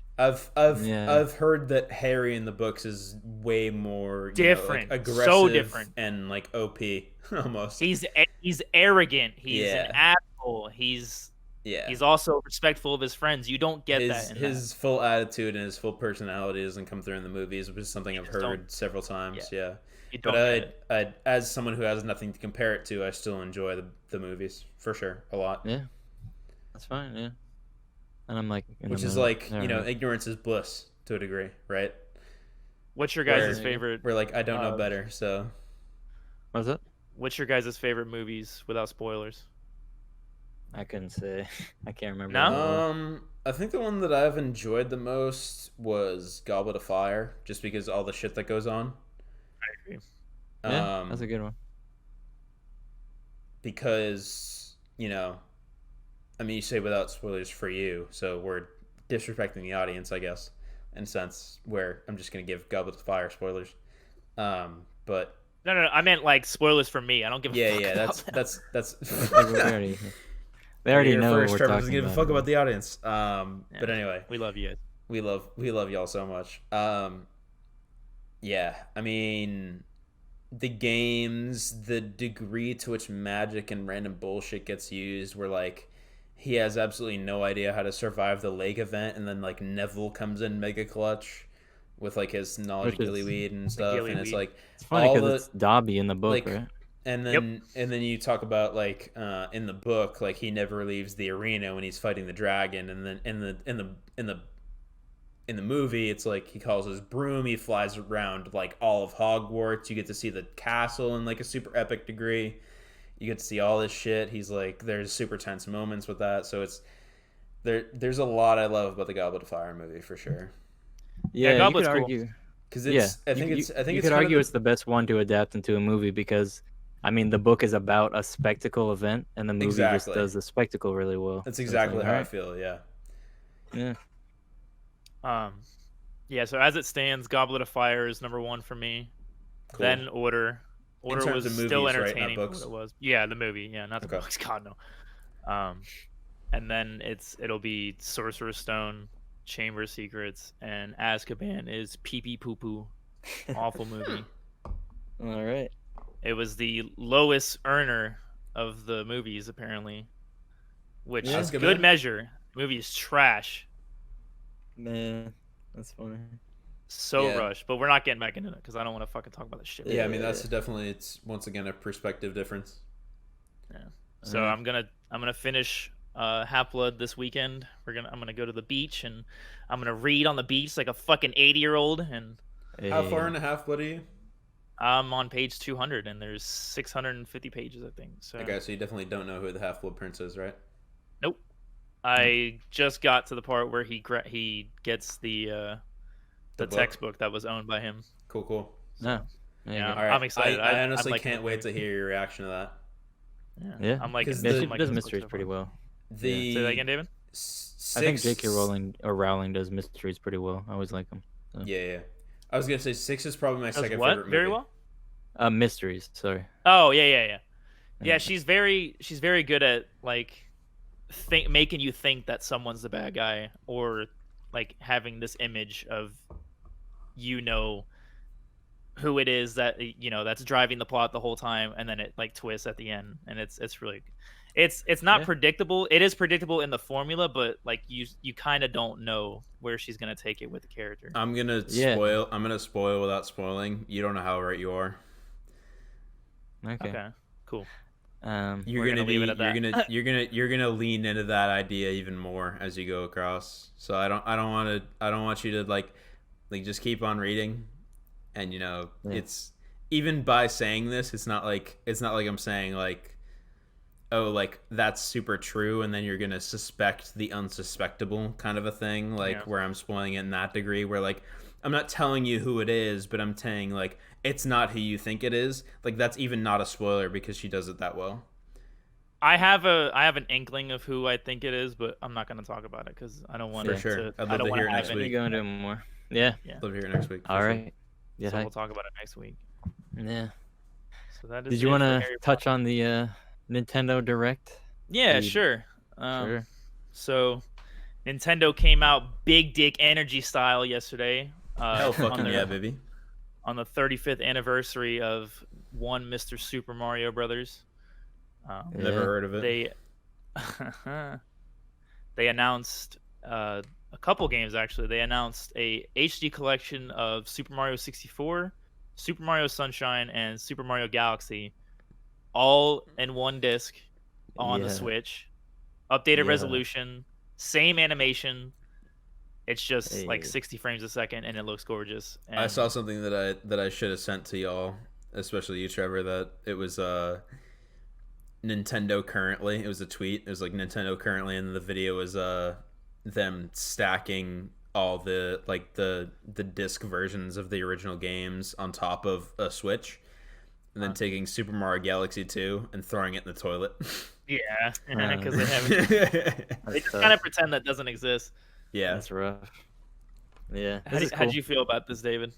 I never played Super Mario 64 except at a friend's house, and I played a little bit of Galaxy, so this is pretty hype. Like this is like I think more continuation of the Switch being a very nice console to own. there it is, baby. Yeah, Trevor opened Super Yeah, Mario Galaxy with a super nice, sleek black case up to the. Yes, sir. Is that Rosalina? Is that her name? Yeah, Rosalina and Luma. On the back. Yeah. I was holding up the Super Mario Galaxy strategy guide that my mother got me when I was 12 when this came out. God damn, that's a strategy guide. Now I know exactly what you're talking about buying those as pieces of art. That's what I'm saying. Yeah, no doubt. They're awesome. Freaking, these are like these are all super well reviewed though, right? So it'll be dope. Certified Hood Classics. Of course. Yeah, I was Literally. talking to Trevor though about how I hate every game that came out in the 90s. This is your hot take. This is what I don't understand. This is why I'm desperate to hear the explanation behind this. No, Like, it's not actually even an desperate, 'cause explanation. this is It's wild. like it's So not here's- even an explanation. Because I know that's nothing. needed. I know nothing. I Yeah. just know that a lot of Okay. people love to. Let me death frickin' tell you games what's in the going on 90s. here. Okay. The only game that came out Interrupt me before again like 2000. I do to you every 5 Cameron, minutes. shut up! Wow, that's actually wild. That's the exact meme I was hoping for. Because I was gonna say, interrupt me like I do to you every 5 seconds. There you Yeah. go.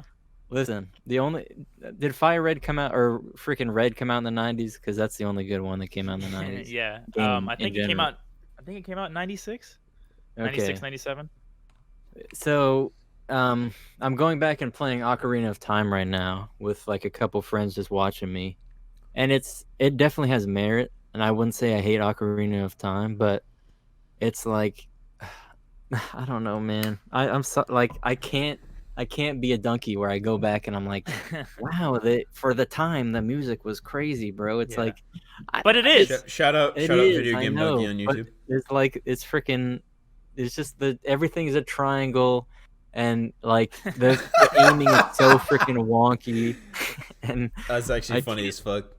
there's like on most of these games there's like 2 moves, and I'm saying Yeah. this knowing that it's like, okay, these are like, some of the most well-revered games in video games, but like, hey man, I'm just saying. I completely understand your view. This is unfortunately a medium that doesn't age well, especially with the older quote unquote classics. Because this kind of medium, especially movies too, it tries to outdo itself. It tries to outdo itself. Like every year, there has to be better graphics, better capabilities, better controls. Exactly. You know. Mhm. And Yeah, this just unfortunately doesn't facilitate that kind of progress for you to go back 20 years later and say, hey, this still holds up well, because it doesn't. Yeah. The games look like shit. I mean, The games play like shit. you play Doom Eternal, and then you walk back to Ocarina of Time, and you're like, Or even just regular Doom. Like I'm just doing, Doom. I played Doom, the original Doom that came out in I think 1993. And I played that. I got like the Slayers collection or whatever, and it was rough. Yeah, of course, super rough. It's exactly how it's meant to be. I mean, Yeah, it's the best they could do at the time. I mean, like there's a law of computer science in which capability progresses double every 2 years, basically. Yeah. I think it's I forget what the law is called, but anyway, that's the gist of it. And it's like. Right. And even like literal, I watched there's a infographic about how that has progressed, how the law has progressed versus reality, and reality has even surpassed that, to where like we're even more capable than double every 2 years. So it's like, it's always something that's going to age exponentially faster than we do. Like we. It's just technology gets old real fast, kind of a thing, where we look back as like the original iPhone is the Stone Age. So going back to what you say, 94, 93 as being the central. I mean, that was ambitious at the time. I'm sure we weren't alive, so you can only rely on reviewers. But Ocarina of Time, I'm sure, was the pinnacle of gaming. But going back now, it's trash. This is going back now. It's like it's not a video game experience that you would desire. It leaves a lot to be asked for. This is like my main point about it is we need to, especially with video games, we need to take the old heads and go, okay, we can respect this. Like, let's not have a fight about this. I get that this was a pioneer, and Ocarina was like a 3D adventure, and it's crazy. And there's still some things I can appreciate nowadays, but we can't, like, it can't just be like, oh, you don't think Ocarina is one of the top 5 games of all time? Like, bro, I was born in 97. I do not think that. No. It's not. Like, sorry, I will play freaking Doom Eternal. Like, I don't know. It's all about updating your perspective. It's all about understanding that technology is obviously going to advance. The amount of people interested in the medium is going to advance. So the amount of effort is going to advance. So it's like you can't not do better, basically. Like it does. The idea of not doing better than a game that old is ridiculous. Yeah, I mean, I feel like the industry would have to go south real hard for it to be the case that like, no, nothing's as good as Ocarina of Time nowadays. Like costs billions of dollars, bro. Like, for sure. I'm not just trying to be a bro gamer or like a Gen Z gamer. Like, I can respect it if that game means a lot to you, but just gaming is a young medium. We don't need to get stuck on like all the best games came out in the 90s. Like No. people get stuck in hip hop, like the same thing, and that's different Yeah. because it didn't. It's Just not quite the technology progression, but Nope. people do the same thing where it's like every rapper in the 90s was better than every rapper nowadays. It's just not true. yeah, it's the exact same dog shit take. See, Yeah. it's basically like the way you put it, like you cannot differentiate between the takes of people just being ignorant to reality. Yeah. There's a Drake line that encapsulates this perfectly. It's like he says, "It's not about who did it first; it's about who did it right." Basically, Like, yeah. I mean, well, they obviously they came out before, you know, and much respect for what you had at the time. It's great at the time. And if you look at that lens, if you play it through that lens, then you're like, cool, that I completely understand your takes. But like going and just playing it modern in modern times, it's really rough. Yeah. But I'm excited for you to play Super Mario 64 because I think it trumps those tropes that plague the industry. I think it's really I think it could come out today with updated graphics and you'd be like, wow, this is fun as fuck, you know. It's not one of those that like I think it's gonna be hindered. I think you're gonna really enjoy it. I trust you on that for sure, and I'm excited because you say that. And Odyssey it's just like the creativity they have with like these best Mario games that like, if they just make it this crazy adventure where you're just you can't predict exactly what you're doing next and just so fun, then I could see it. It's I can't wait to play this. So this comes out in 2 weeks on the 18th, and it's only available through the end of March next year. So get it when you can. Wow. Forget it was limited. Yeah, get it whenever you can. For sure. I never played Sunshine, so I'm excited, but I'm more excited for 64 just for the soundtrack alone, and just reliving those memories on Nintendo 64. Yeah. I kind of want to play it together with you, like on the mic or something. That'd be fun. Just to hear your reactions, because it's such a ball of fun. Yeah, sure. I'm excited for you. I'm down. So yeah, that's our I hate classic games. Fuck classic games, except for Mario Kart and Pokemon. Dang. Yeah, I mean that's what I was going to say as you kind of got into that was that there are classic games that have that sort of center content that once you remaster them, they still exist and can succeed in today's market. But there are also, I mean, the way that David feels about Ocarina is that there's games that exist that, the plot doesn't hold up regardless of everything else. Is like it's too simple to appreciate to that high of a degree. Which I've never played it, so I can't fully agree or disagree. But the understanding I'm getting from him is that, art demands complexity to a degree, where, to be groundbreaking, you have to move forward.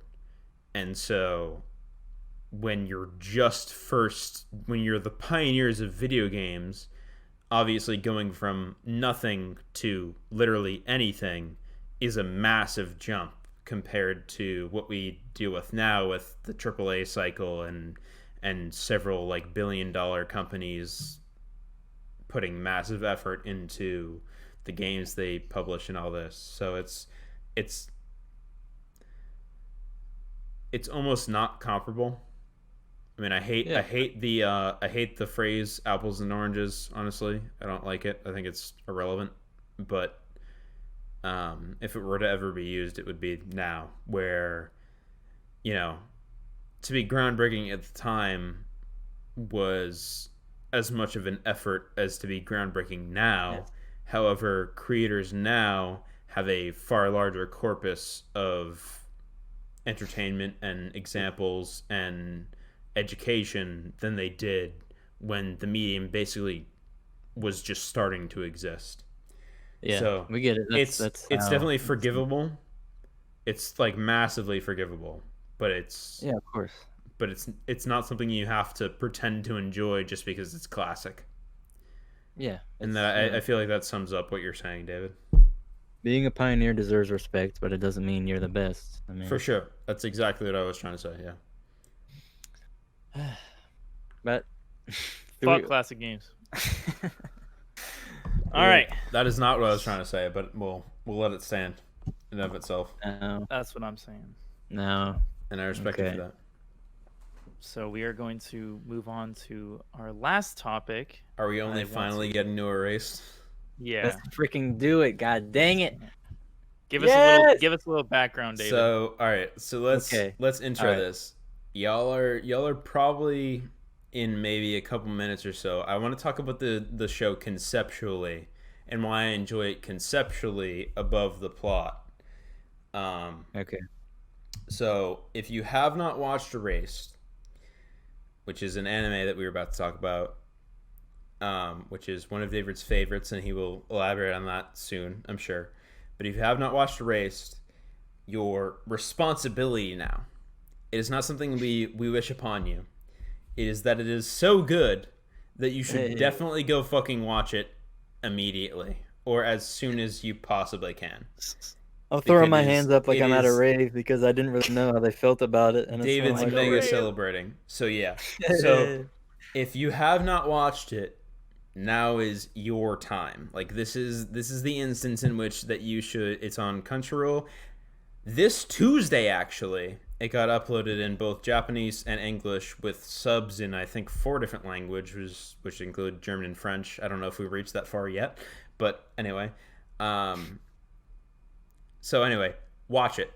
It hit Definitely Netflix, worth your time. Yes. So Yeah, it's on yeah, Netflix. very Just watch the accessible. I want show. to talk It's about it super quick. conceptually, but soon enough, like you're hearing my voice right now, you will hear my voice in the edit telling you that this is the point at which you should stop listening or skip to the very end because you love our voices so much that you want to hear the outro, and you love Davision's, aka David the boy. You love his outro track so much that you want to listen to it. This is the point at which you're in a couple minutes after we talk about it conceptually and as a show, as thematically as we can without spoiling, you will hear me tell you to skip to that point. So this Yeah, is what and we're if you want to So- go in completely blind, then now's probably your time. We're going to talk about the general stuff, but Cameron, So, I yeah. think that was the longest sentence in human history. That's just how it happens, man. this. I think you just had like 8 fucking commas, my G. Oh my god. That's just how it happens. I'm I gonna just want- beat the shit out of you. I mean, We're it's too ready to clean. go. It's Let's- too clean of an anime to not to worry about to not worry about. I'm gonna spoiling it for I'm gonna people. sum up what Cam said. If you don't want to have spoilers, skip to the end. Yes, or just end it now. Thank you for listening. Or, I mean, I'm yeah, definitely okay. gonna listen to this and just say fuck you, Trevor. But anyway, All right. So let's talk about the show. Last week I said, freaking, let's boys. I want you to watch Erase because we've been talking about it a little bit. It's one of my favorites. Trevor's a new anime fan. Cameron's an old anime fan, classic. and they both watched it. And Trevor watched it Correct. dub. Cameron watched it sub. I've seen it both. So what did you guys think of it on a general level? I fucking loved it. It's top 10. Oh yes, top 10. Wow, It's my Jesus. top 10. Yeah, dude. I'm gonna disagree with you on that, but I did enjoy it as a show. Okay. I did, I watched it in one day. I mean, that's a testament to its That's quality. very true. I couldn't even get through season 2 of One Punch Man because it just obviously it couldn't hold a candle to season 1. But that's besides the rough. point. Because season 2 of One Punch Man is only 12 episodes, just like Erased, and I Yeah. couldn't get through season 2. So That's tough. yeah, I watched half the show before my first class on Tuesday, and then I came home from UCF and watched the second half. Curled up in bed with a nice water and just watched it. It was pretty Okay. fun. It was a cool show. Definitely not my top 10. I think it'll probably phase out as I keep watching shows, but I did enjoy it. Okay. Why'd you like it so much, Cameron?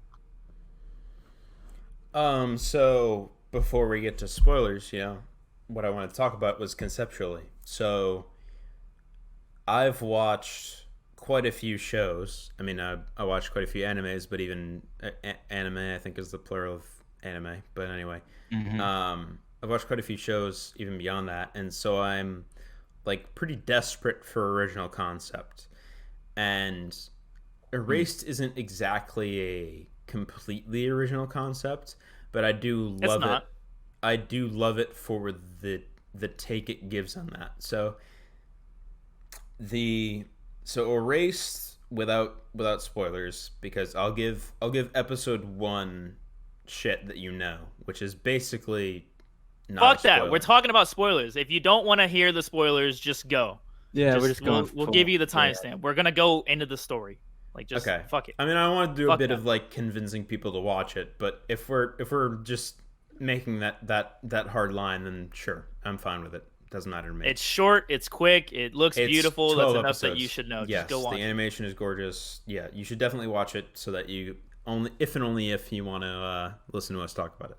So the concept is fucking phenomenal to me. I love it because I'm a sucker for a lot of things. I'll say this over and over again on the podcast, especially as we record more episodes of me being a sucker for things that most people aren't, or that people care indifferently about.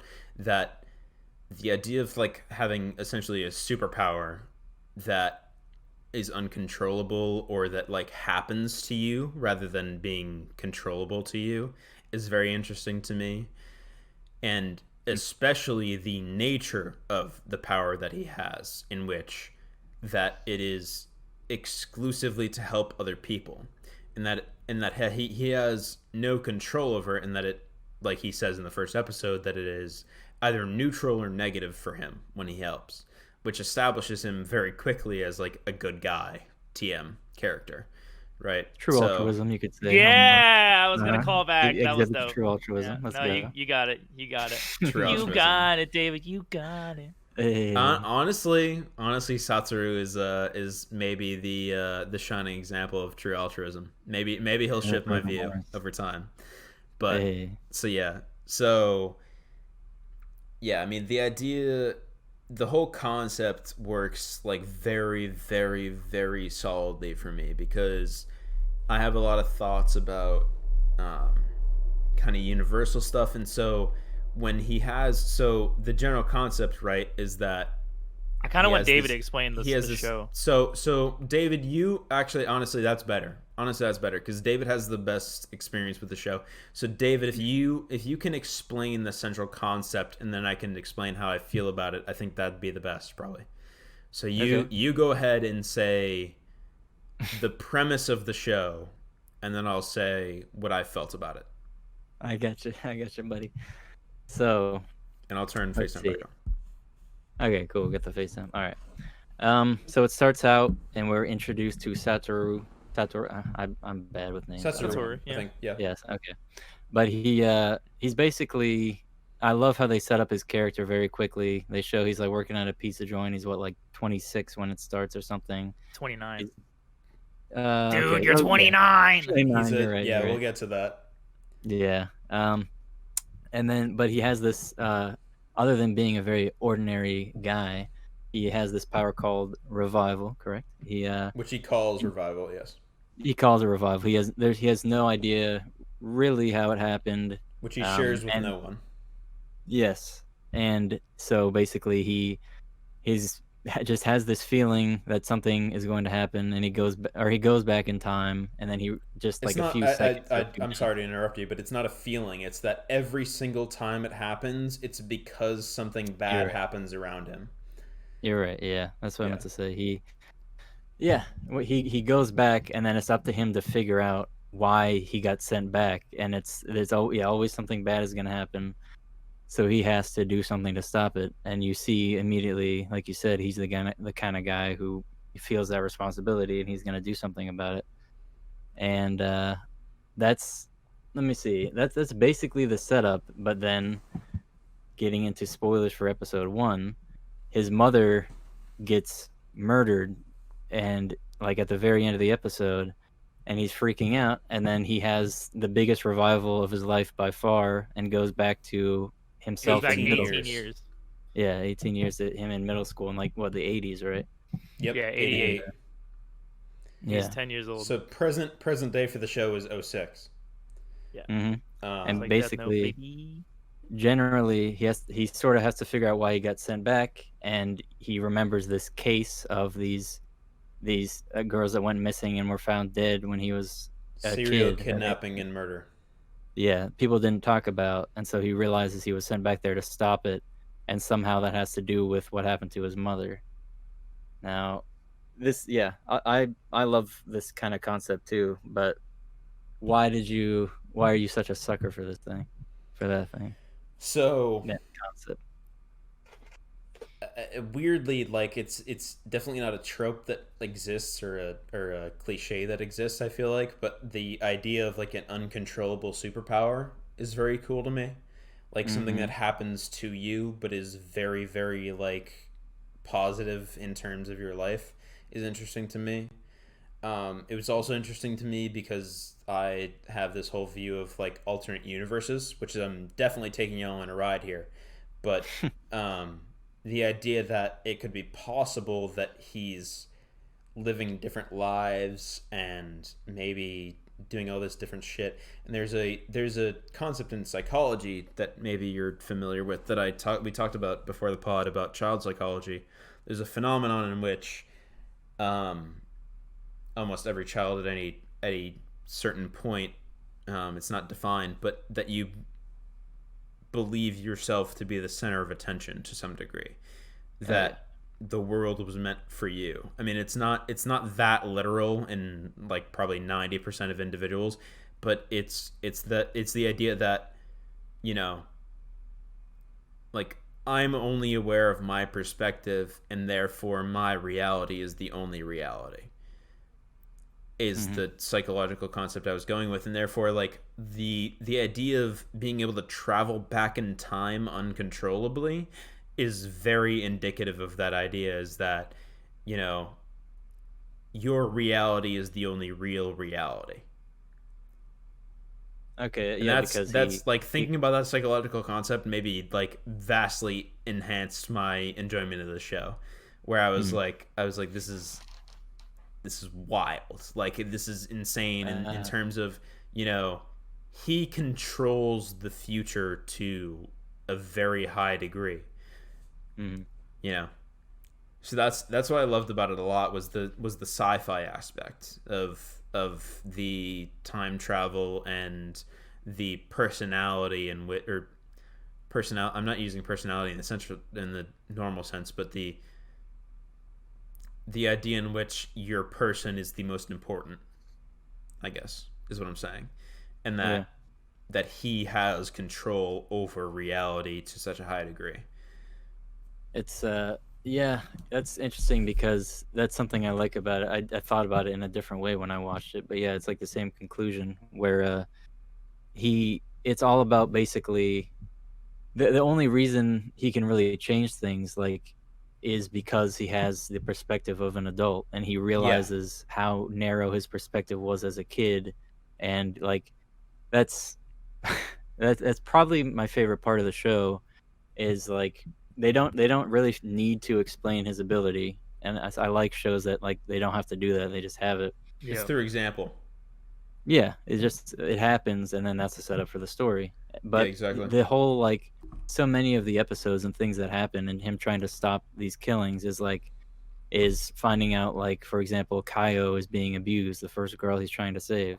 Yep. And he realizes he just thought she was weird and like a loner when he was, you know, a kid, because that kids are stupid and they're egoistic and stuff.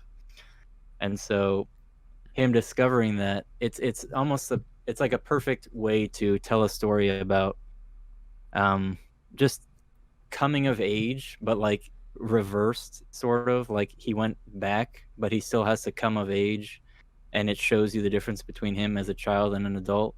And that's what's also great about him being sort of a loser as an adult, is he actually has to come of age, and like his journey as a kid makes him a more successful and like just a better person as an adult, where like he's more connected with his friends and everything.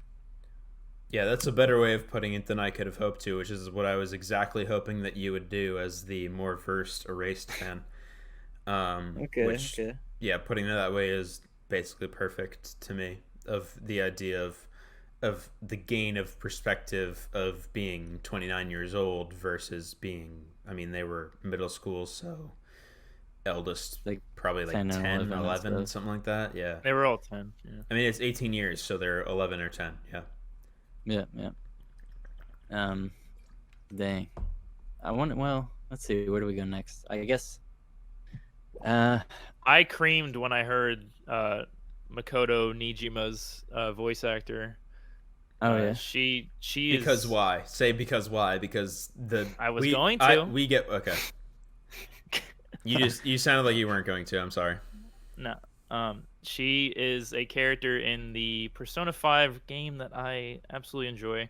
Which, if you listen to the top 10 video games of all time podcast that we put out as episode 2, I believe, or episode 1 actually, you will see that Trevor's, spoiler alert, top 1 video game of all time is Persona 5.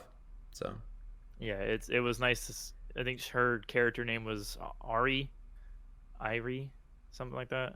Airi, something like that. It was a really cool name, but be wild if it's Irie, because that's the name of a character in a race.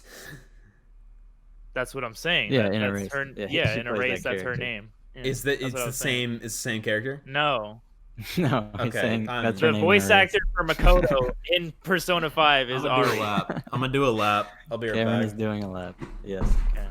That's so a cool connection. I really, I like that. I heard her voice, and I'm pretty sure I heard Ryuji from Persona 5 as well.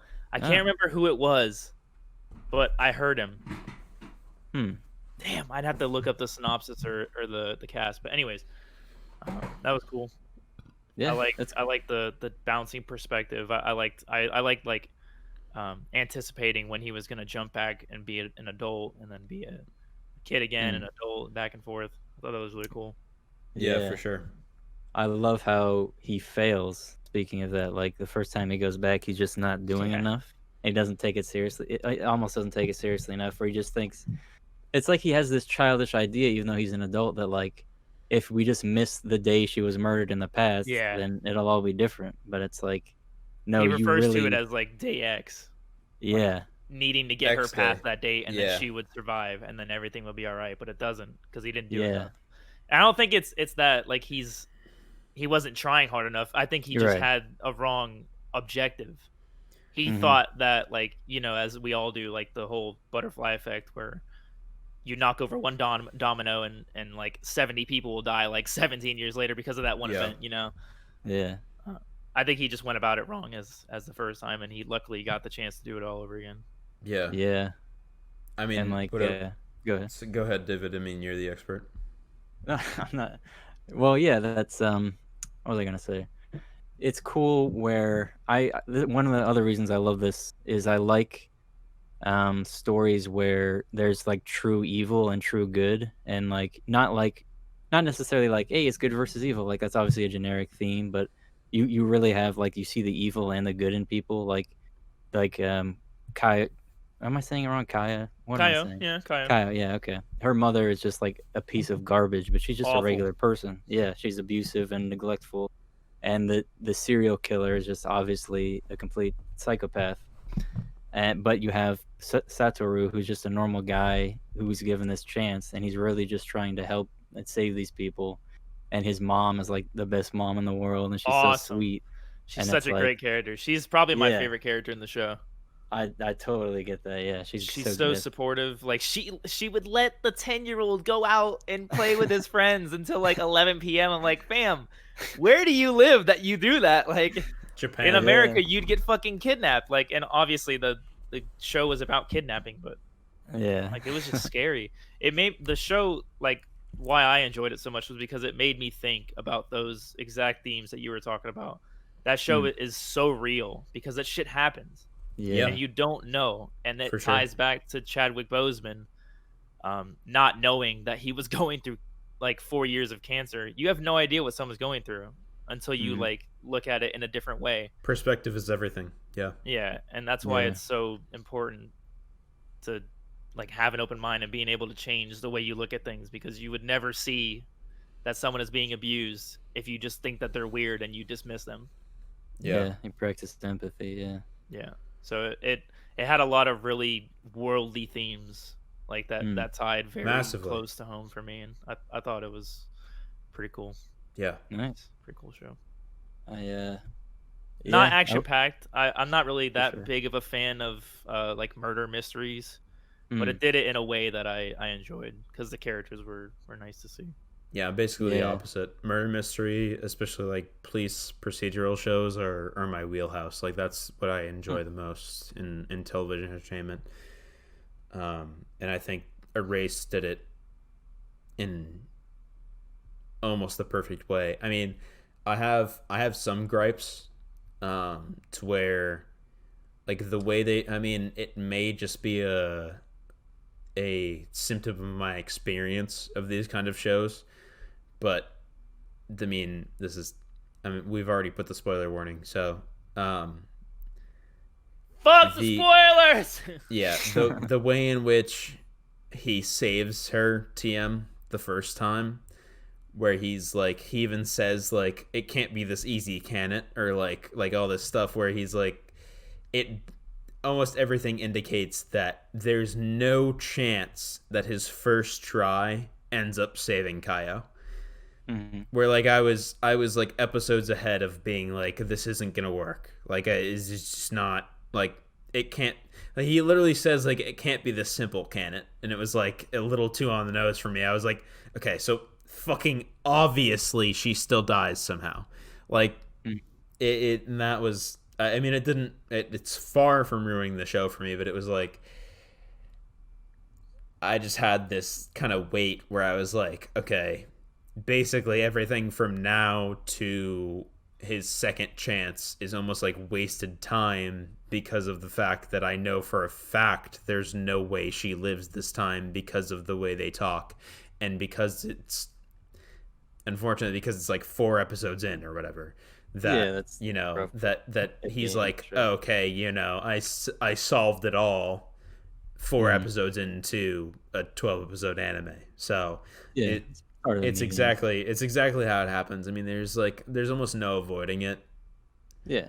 As an artist, as a writer, but it still just kind of happens, and it's still kind of disappointing as a viewer to know that there's no way that this is the truth when it seems like they're trying to convince you of that fact when it's not. It's actually interesting because that ties in with like the biggest criticism that people on the internet have with the show, where a lot of people sort of hate it because of this, is most people think the killer is way too obvious, and yeah.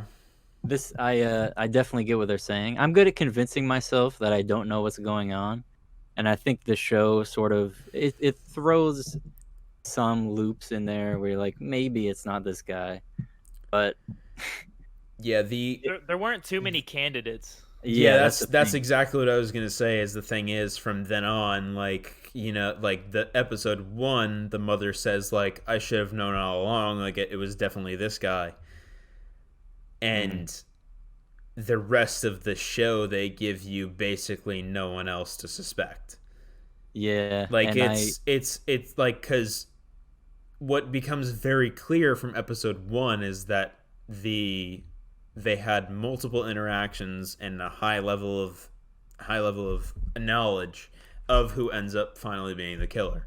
And so as the show proceeds in the past, in 1988, you understand that there's basically no other character that has that knowledge of the students, of everything, essentially, that could be the killer. So they give you very limited candidates. Yeah, they give you they're like, it's definitely not Yuki, and then they give you maybe like 2 people. I can't even name a second person. Like it's rough in the terms of the that, mom. where like Mom. Yeah, I mean, Yeah. I think they I give like you how the they, suspicion, but they don't give you the evidence, and you're just like, this probably can't be right. But What are you saying, David? And then at a certain point, I like how he's like a candidate on that list when he goes back to the present, but he just sort of skips over his name. definitely like- didn't realize that on first watch. for Yeah. sure. Like they- until he literally says it, no idea that that was one of the guys. Yeah, and I think my rebuttal to that, well, not really rebuttal. I get why people have that criticism, and I do too. But why I still love it so much is it's mainly the emotional stuff and the character growth that it gets me with the show. So even though like yeah, it's pretty clear. Like they'll have shots of him just sitting by himself, like staring, and you're like, all right, you look kind of evil, bro. Yeah. And, like even though it's so clear, the what they do with him, like him being sort of a father figure to Satoru, is like, oh dang, you would get why it would not be that clear to him, and why it stings even harder when it is, Yeah. or like why he knows his friend isn't like a creeper and is not the murderer, and so he has to absolve him and stuff. Yeah, the reason And, why Satoru doesn't want to admit that the teacher is the killer, or that he doesn't suspect him, is because of that father figure thing. Like his father, I guess, ran away when he was however young. Mhm. So he didn't have a father figure, and it was just him and his mom. So the homeroom teacher that ends up being the serial killer that kidnaps all these young girls is the father figure that he never had. So he Yeah. never suspects him, and he gets backstabbed. Yeah. I thought it was hilarious when they were in the car after the homeroom teacher. I forget his name. What's his name? I can't remember either. It's a great question. It doesn't matter. I have the homeroom cast list teacher- up. I'll tell you. Yeah, the homeroom teacher that ends up being the killer. He picks up Satoru or Satoru, whatever, and his mom from the market, and Satoru's in the passenger seat in the front, and he like looks at the glove box, and there's like a wrapper hanging out of the glove box, and he pulls it open, and out pours like 200 dum-dums, like lollipops. Lollipops, yeah. Yeah, and I bursted out laughing when I first saw it, because I was like, holy shit, this guy's a rapist. Yeah. Like, Yeah, it's like that's the vibe stereotypical, it's like, supposed to give you, though, I think. yeah, obviously, like it's that's why it was so funny to me, because it's like you lure children in with candy. So it was Yeah. like from then on I was like, oh yeah, but I had already had suspicions that he was, and I was Yeah. proud of myself that I knew that, because I don't usually get the bad guys right. Yeah, and I think even though like that's a pretty obvious indicator, I think they do that scene well, where it's like, I just in general, something I want to talk about is this show just so well directed to me. It's very cinematic. You have like the black bars when he's in the past, and you have Yeah, I Yeah. noticed that. the The reel, like the photo reel. When Yeah, the he, film like, he reel. reflects- That's one of the better like cinematic devices that I've ever seen used. The way Yeah. in which they use the film reel and the whole sphere of film reels is like super surreal, and the way they zoom into each of them, and the way when he's investigating X Day, like how that plays out, and like it is masterfully used, like the way he uses literal film rotating around his consciousness in a sphere as a narrative device. It's wild. It's very, very good to me. It was cool. Yeah, and how when he goes into the coma, it like stops, like it just slows down. Yeah, and stops. exactly. That's Very what I mean. dramatic. It's surrounding his consciousness. So once that light goes out, that's his consciousness, and the film reels like are his memory. It's one of the better metaphors and one of the better cinematic devices, like I said, that I've seen used, which is what addicted me to it, which is why I finished it so fast. Yeah, that's the thing. Part It's of so why. well directed, where like that candy moment it's like and how animated it is. Like the expression on his face, he's like, he's sort of horrified and he doesn't know what he's seeing, and then it switches to like a comedic moment where the teacher plays it off like, oh, I had a cigarette addiction or whatever, and now I Yeah, need candy. yeah. Like Yeah. it's like, oh, they do make him really likable. Like he helps stop Kaio being abused and stuff, and then you find on this out. paper. Yeah, and that's the thing. That's my it's the direction and the writing to where like every emotional moment that's supposed to hit, it's super hard for me. Like the first time I saw when Kaio his mom, Satoru's mom, cooks her like the breakfast, and Satoru is just She so starts used crying. I literally Yeah. wrote that down. Yeah. to it. Yeah, I That hit literally me like a wrote that down. motherfucker. I cried the first time I saw that. Yeah. That's I was so like- beautifully done to me. I was like, how hard can you break my heart? that Yeah. a child has been so deeply abused and mistreated that literally just bacon and eggs just brings them to tears. It is Yeah. Never had a proper it's breakfast. so real, and so like never having a proper breakfast. Like sometimes it's like they show that whole montage of sometimes it's like some dog shit and sometimes it's some other garbage, and then sometimes they even just leave her like $1 basically on the table and she'd like go get your own fucking breakfast, and She's eating it on a it's bench in the snow. so yeah, it's so fucking heartbreaking. Like it just the show just breaks your heart Hmm. like several times, and I literally, I mean, I wrote it down. I'm reading off memory. I'm not literally reading it, but what I wrote down was that it breaks your heart multiple times and then puts it back better than it was. Hey, yes, dude, Was like exactly. it's so fucking sad, and the way it turns out is so fucking nice. Where it just it breaks you and then heals you better than you were, and it's like it's the kind of Mhm. show that really like takes an effect on your mood, your personality, kind of a thing, where it's mega worth watching. Yeah, that's one of my favorite types of stories. It's like it's just mega dark. It's unrelentingly dark in a lot of ways, and it explores that, but then it slowly, I mean, it's a short show, but like slowly throughout the course of the show, you get to the point where they have a like it really they win and it's so satisfying and they come out all right. And The wink it, at the end when he hits the tarp, I was like, that is, dude, yeah. I was a little horny after that. I'm not gonna lie. My I man, love, fine. yeah, my My man, guy. fine. Adult Satoru can get it for sure, Yeah, no doubt. facts. Big Yeah. large That facts. whole scene was pretty dope. Dude, Yeah. the fucking chick. Okay, so I thought the chick with the. It's not a chick, it's a male. I thought the guy that was wearing the green jacket, the puffed up jacket the whole time, that had a really high pitched voice, that Uh-huh. wore a beanie the entire show. I thought that was a girl, and then Yeah, that's the it's point. not. Yeah, they even make a plot I point think out that's of the it whole where point. he was taken and killed too, but he realizes the teacher did it just to make it seem like he didn't know that that was a boy. Like he was only Because targeting he seemed girls. like a girl to everyone, yeah. Which I thought it was a girl at first too, but they play off that like Taken and killed. Me too. He wasn't killed. yeah, that if we're talking about the same character, the little boy who's his friend who has a girly voice and It's everything and one of the group, acts yeah. like a girl. Yeah, he's like the last one to get killed the first time. In the But book. it's I don't remember him dying at all. Yeah, yeah, they don't show him dying. They don't talk about him dying, other than Satoru as an adult looking through that book that he looks through. That's like the most heinous crimes of Japan or whatever it is. Where it says that he got killed. He's the middle picture actually. And right. they make a whole point out of it of being that that's what he did to pretend that he wasn't. I forget the He exact didn't reason, know. but it was supposed to What, David? What it diffuse is, suspicion.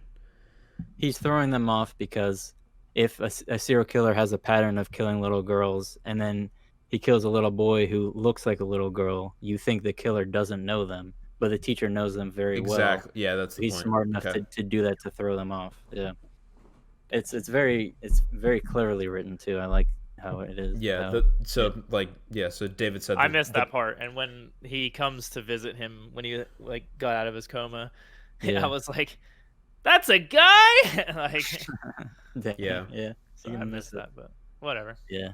Cool show. Yeah. So Definitely. I Yeah. mean, I wanted to, before we close up, I wanted to talk about the manner in which he comes out of the coma. Was really, really fucking great storytelling to me, where he loses his memory, right? So he's completely unaware that he has the revival phenomenon. He's completely unaware that he's lived his life to age 29 and then gone back, right? So the idea is right that he's 10 years old and gets like brain dead off of the accident with not accident, like attempted murder and then saving tries to by drown him in a car. by the teacher. And so he wakes up from that and he has no memory, no recollection of his power, of anything that's happened before that, including the concept that he's been 29 before, that he's lived this life already. So his entire memory resides in the fact that he almost got murdered, somehow lived. People are telling him he's been brain dead for this many years, and now he's finally woken up. And the way in which they do that was very artful to me, to where he's reading this book and he sees all these characters and he understands them without knowing how he understands them. Like, in his mind, he's been brain dead since 5th grade or whatever it is. And he wakes up and he can read like high level words and all this shit. And he's like, he literally goes like, how do I understand this? Mm-hmm. Like, how am I more competent than I physically and mentally should be? Yeah, I mean, like when Kaio goes to visit him in the hospital, it was kind of cool to see her like grown up and married and had a kid.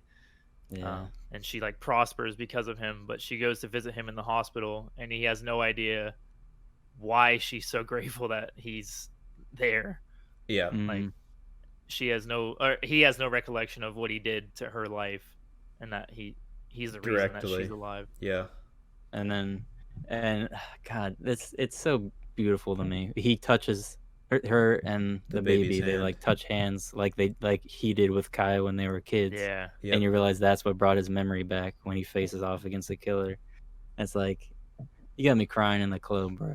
Yeah, and that's not at all unrealistic. Like, that's a realistic psychological phenomenon that direct replication of past events can bring back memories that have since been repressed. So that was super wild. And then you can definitely finish, and then I'll say what I wanted to say. Well, the thing you said about him, how he realizes like what's going on with I agree. I thought that was genius. I'd never seen that in anything before. Yeah, I thought it was so fucking incredible the way they narrate that. Yeah. I wanted to speaking of realistic psychological phenomenon, funnily enough, do you guys know there are like types of serial killers? Like they categorize them into certain things? I'm not too deep in it, no. From my obsession with crime television shows and true crime, yes, I do. Okay. Yeah. So it's pretty cool. I like the serial killer in this show. He has a very specific motivation, and he has a very there's organized and disorganized serial killers. I learned about this in my forensic psych class. And he's very organized, he's very intelligent, and he's sort of a rare type of serial killer in that regard. But he's out of the 4 like main typologies, he's considered, I would think he would be considered a visionary serial killer, where he feels like how he explains his whole motivation. It's like, I see a string connecting them to heaven and I have to cut it or whatever. He has this delusion that he just has this mandate from God or something, this spiritual cause. It's above him. Yeah, just in general. Yeah. It's supernatural to him. Yeah.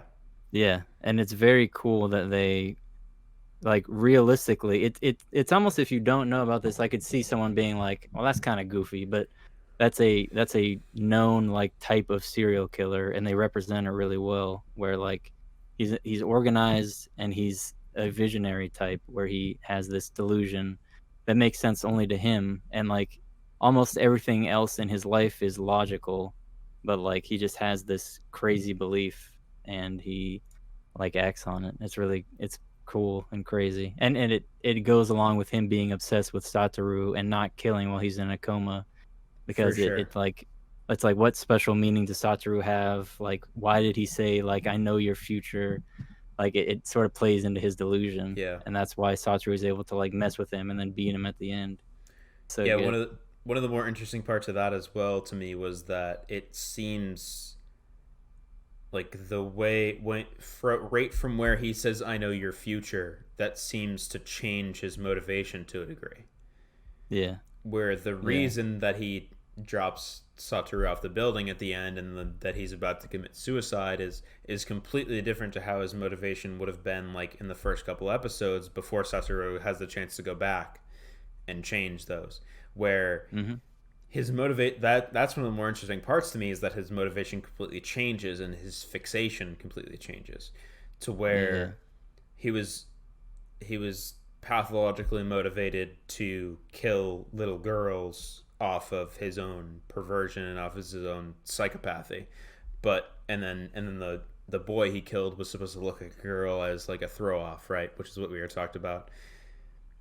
And then completely separate from that is the fact that when Satoru ends up going back and changing the past and therefore changing the future, he thwarts his attempt, and they have this whole montage of the teacher witnessing Satoru consistently, like, he stops the murder of Hinayuki, I think it is, right, Kaio?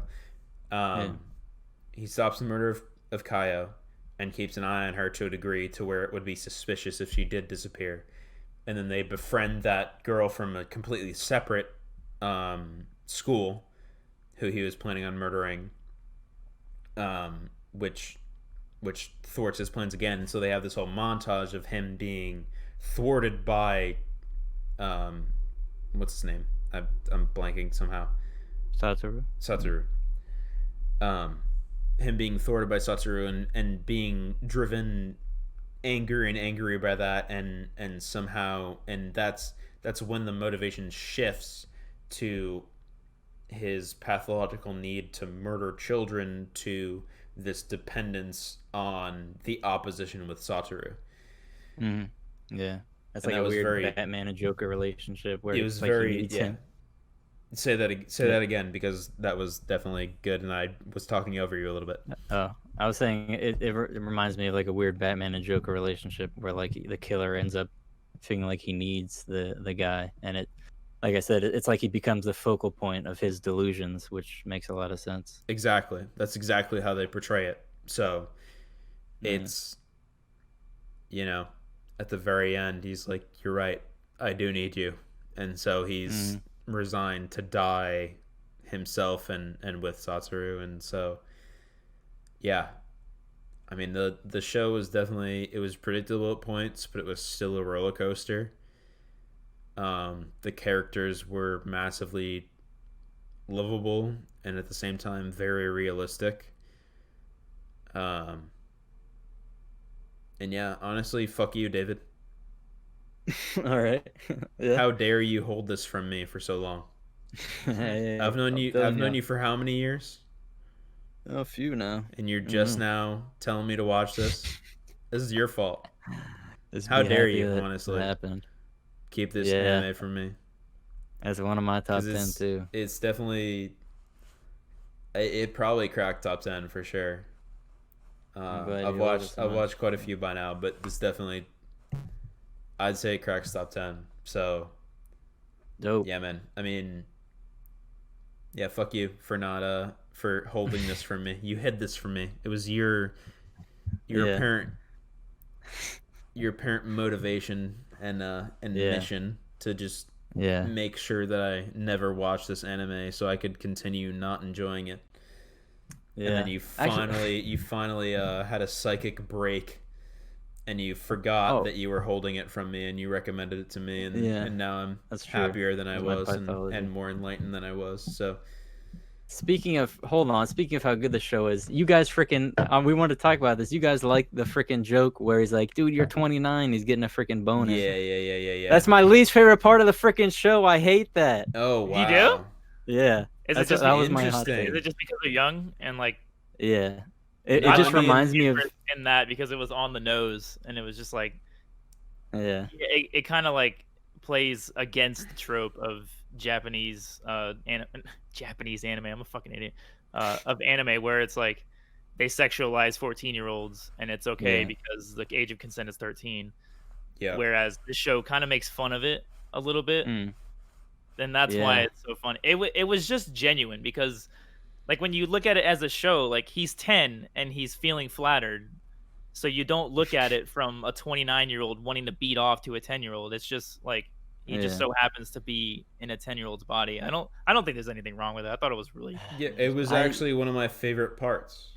I know. Was That's that why not the literal joke, but the whole concept in which that they send him back with all of his knowledge of having lived 29 years on planet Earth, and so beyond that, he's maybe had romances, maybe had girlfriends, whatever, and had legitimate, like, mature relationships and whatever degree you want to bring it to or assume.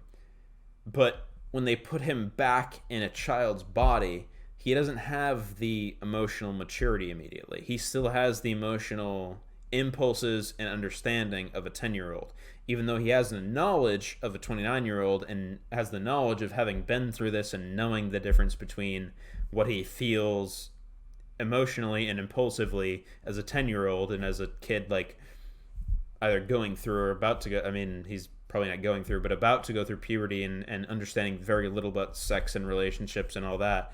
And so the emotional maturity there is like, it morphs in a very cool way, in my opinion, is that I guess he still he has all the knowledge and all the emotional maturity in his head of being a 29-year-old, but impulsively and in terms of reactionary, like, situations, he still, like, reacts as a 10-year-old immediately without thinking about it. And that was very cool to me because that influences, I think, a lot of plot points and a lot of scenarios in which he is surprised, that, like, dictates the way he acts because he's still emotionally a 10-year-old if he doesn't think about it too hard. Yeah, it makes sense in the show, I guess, but it's also, I just felt to me it ruined some serious moments, and then I also felt like it was just playing into the trope of them sexualizing little girls, and it I just, completely disagree. I guess so. It just, to me, it comes out of nowhere so much, where it's like it becomes clear that it's a sexual thing, and it's like, why? Like, what is going on in the situation? Like, it makes me think of him in a weird way. Like, it I can see. I can kind That's- of sympathize with your point of it comes up too often, but yeah. it is still genuinely funny to me, and I like the witch. Like, Yeah, whenever I his do like whenever witch, his yeah. mother says No, something that's- that Yeah. whenever his That's- mother says, just says something that's on Satoru's mind, and Mhm. he has this ongoing joke with himself that he calls his mom a witch because she Yeah, knows yeah. all that he's thinking. So Yeah, that's pretty. so you watched the dub, you watched it in English, and Yep. we watched it. David has watched it in both Japanese and English, and I've only watched it in Japanese, and I watched a part of the English and didn't like it, so I stopped. But that same line in Japanese is yokai, which is like a supernatural being. It's the same as, like, witch, right? Yep. But it's really funny because it's like he says yokai. I mean, it still rolls the same way, but it's definitely different in terms of, like, exact semantics. That's funny. But it's still funny as fuck. But I just want to disagree massively with David. That's fine. In that, what part of speech is it? Noun, probably. Sexualization is a noun, I guess. That's what I vehemently disagree with. Is that sexualization? We're still on this? Yeah, I mean, this is exactly what I want to talk about. Is that sexualization is not at all what I think they do to the characters. No, I know. I would- I don't think they do that. Let's be clear. I don't think they do that. But the fact that he reacts in that way makes me look at him weird, because it's not like, first of all, it's a little girl, and then second of all, it's like literally like his mom bathing her, and it's like, why the frick are you reacting in this way at all? It doesn't make any sense to me. It's just out of the blue to me. That's what I liked about it a lot. Is that he reverts to his, like, 10-year-old emotions without realizing it. Yeah. And that he's Yeah, in this, I agree he's with in both this of you. mindset without reacting to it immediately. Is that, like, it's not my central disagreement is I don't think it's sexualization. I think it's romanticization of that. Two 10-year-olds that fall in love with each other, TM, whatever, like, as much as two children can fall in love with each other, are thinking zero, like, know nothing of sex. Essentially, they know nothing of fetishizing. But David's saying he knows of sex, so that's why it's weird. That's what I fundamentally disagree with, and I think that the show does a very good job of disputing is the idea that his immediate reactions to things aren't as a 29-year-old. But then he realizes reactions to thing are as a 10-year-old, and then he realizes it, and he's like, "Yo, what the hell?" Like, I think that's the perfect way of doing it, almost. It's perfect. It's a perfect way of doing it once, but then you do it several times, and then I agree with David. Nah, as a trope, I mean, especially considering he goes from being 29 to being 10 to being 29 again and running from the police and everything, and then he goes back to being 10, and it happens over and over again. It's like I think it's scientifically plausible to me, is what I'm trying to get at. But 70% of the show is him being a 10-year-old, so it doesn't jump that much. I know, he does it a lot. It's that his literal physiological brain chemistry is completely different. Look, it's plausible, but Trevor's point is just saying if the joke is used too much, it's a show. It might be used too much, and that's kind of my point. I don't think it's used too much at all, for sure. Anyway, it doesn't matter. I can see that. It's fine. We thought it was. We might cut this apart. All right. I mean, definitely not cutting this, but okay. Well, guys, it's been a time. It's almost 2.5 hours, so if you made it to the end, it's been quite a time. Hit F in the chat, please. Yes. Yes, pray for us. Again, rest in peace to Chadwick Boseman. Yeah, rest in peace. Rest in paradise. Hearts out to him and his family. Yeah. And hope you guys. We'll see you guys next week. Cameron will have probably listened to the Nipsey Hussle album. We'll talk about the modern classic. So get on about that. David, do you have a top 10 or a top 5 anime that's another short one? Oh, interesting to ask him off the top of his head, but that's tough. He already knows the top 5. So. Yeah. I don't have another short one. No. Okay.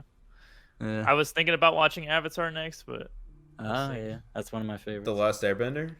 Yeah. Definitely get into that. It will not disappoint you at all. Yeah. There you go. It's pretty quick. It's what 36 episodes basically. So no, it's like 61 or something. Yeah, it's not quick. So wait. Yes. Avatar? Yes. Avatar: The Last Airbender is 60 episodes. It's like 20 apiece, and there's 3 seasons. Yep. I don't know why I know this, and you've seen it. You did this with Death Note too. Hello? Anyways, I'm gonna try and find another show to watch, and hopefully we'll be able to tackle it soon. So, cool, yeah. Stay tuned, and we'll try and entertain you. Keep unboxing life. Yes, sir. Yeet. All right, yeet, guys. Love to see it. Talk to y'all next week. Stay safe. Indeed. Peace out, baby. Adios. Yeah.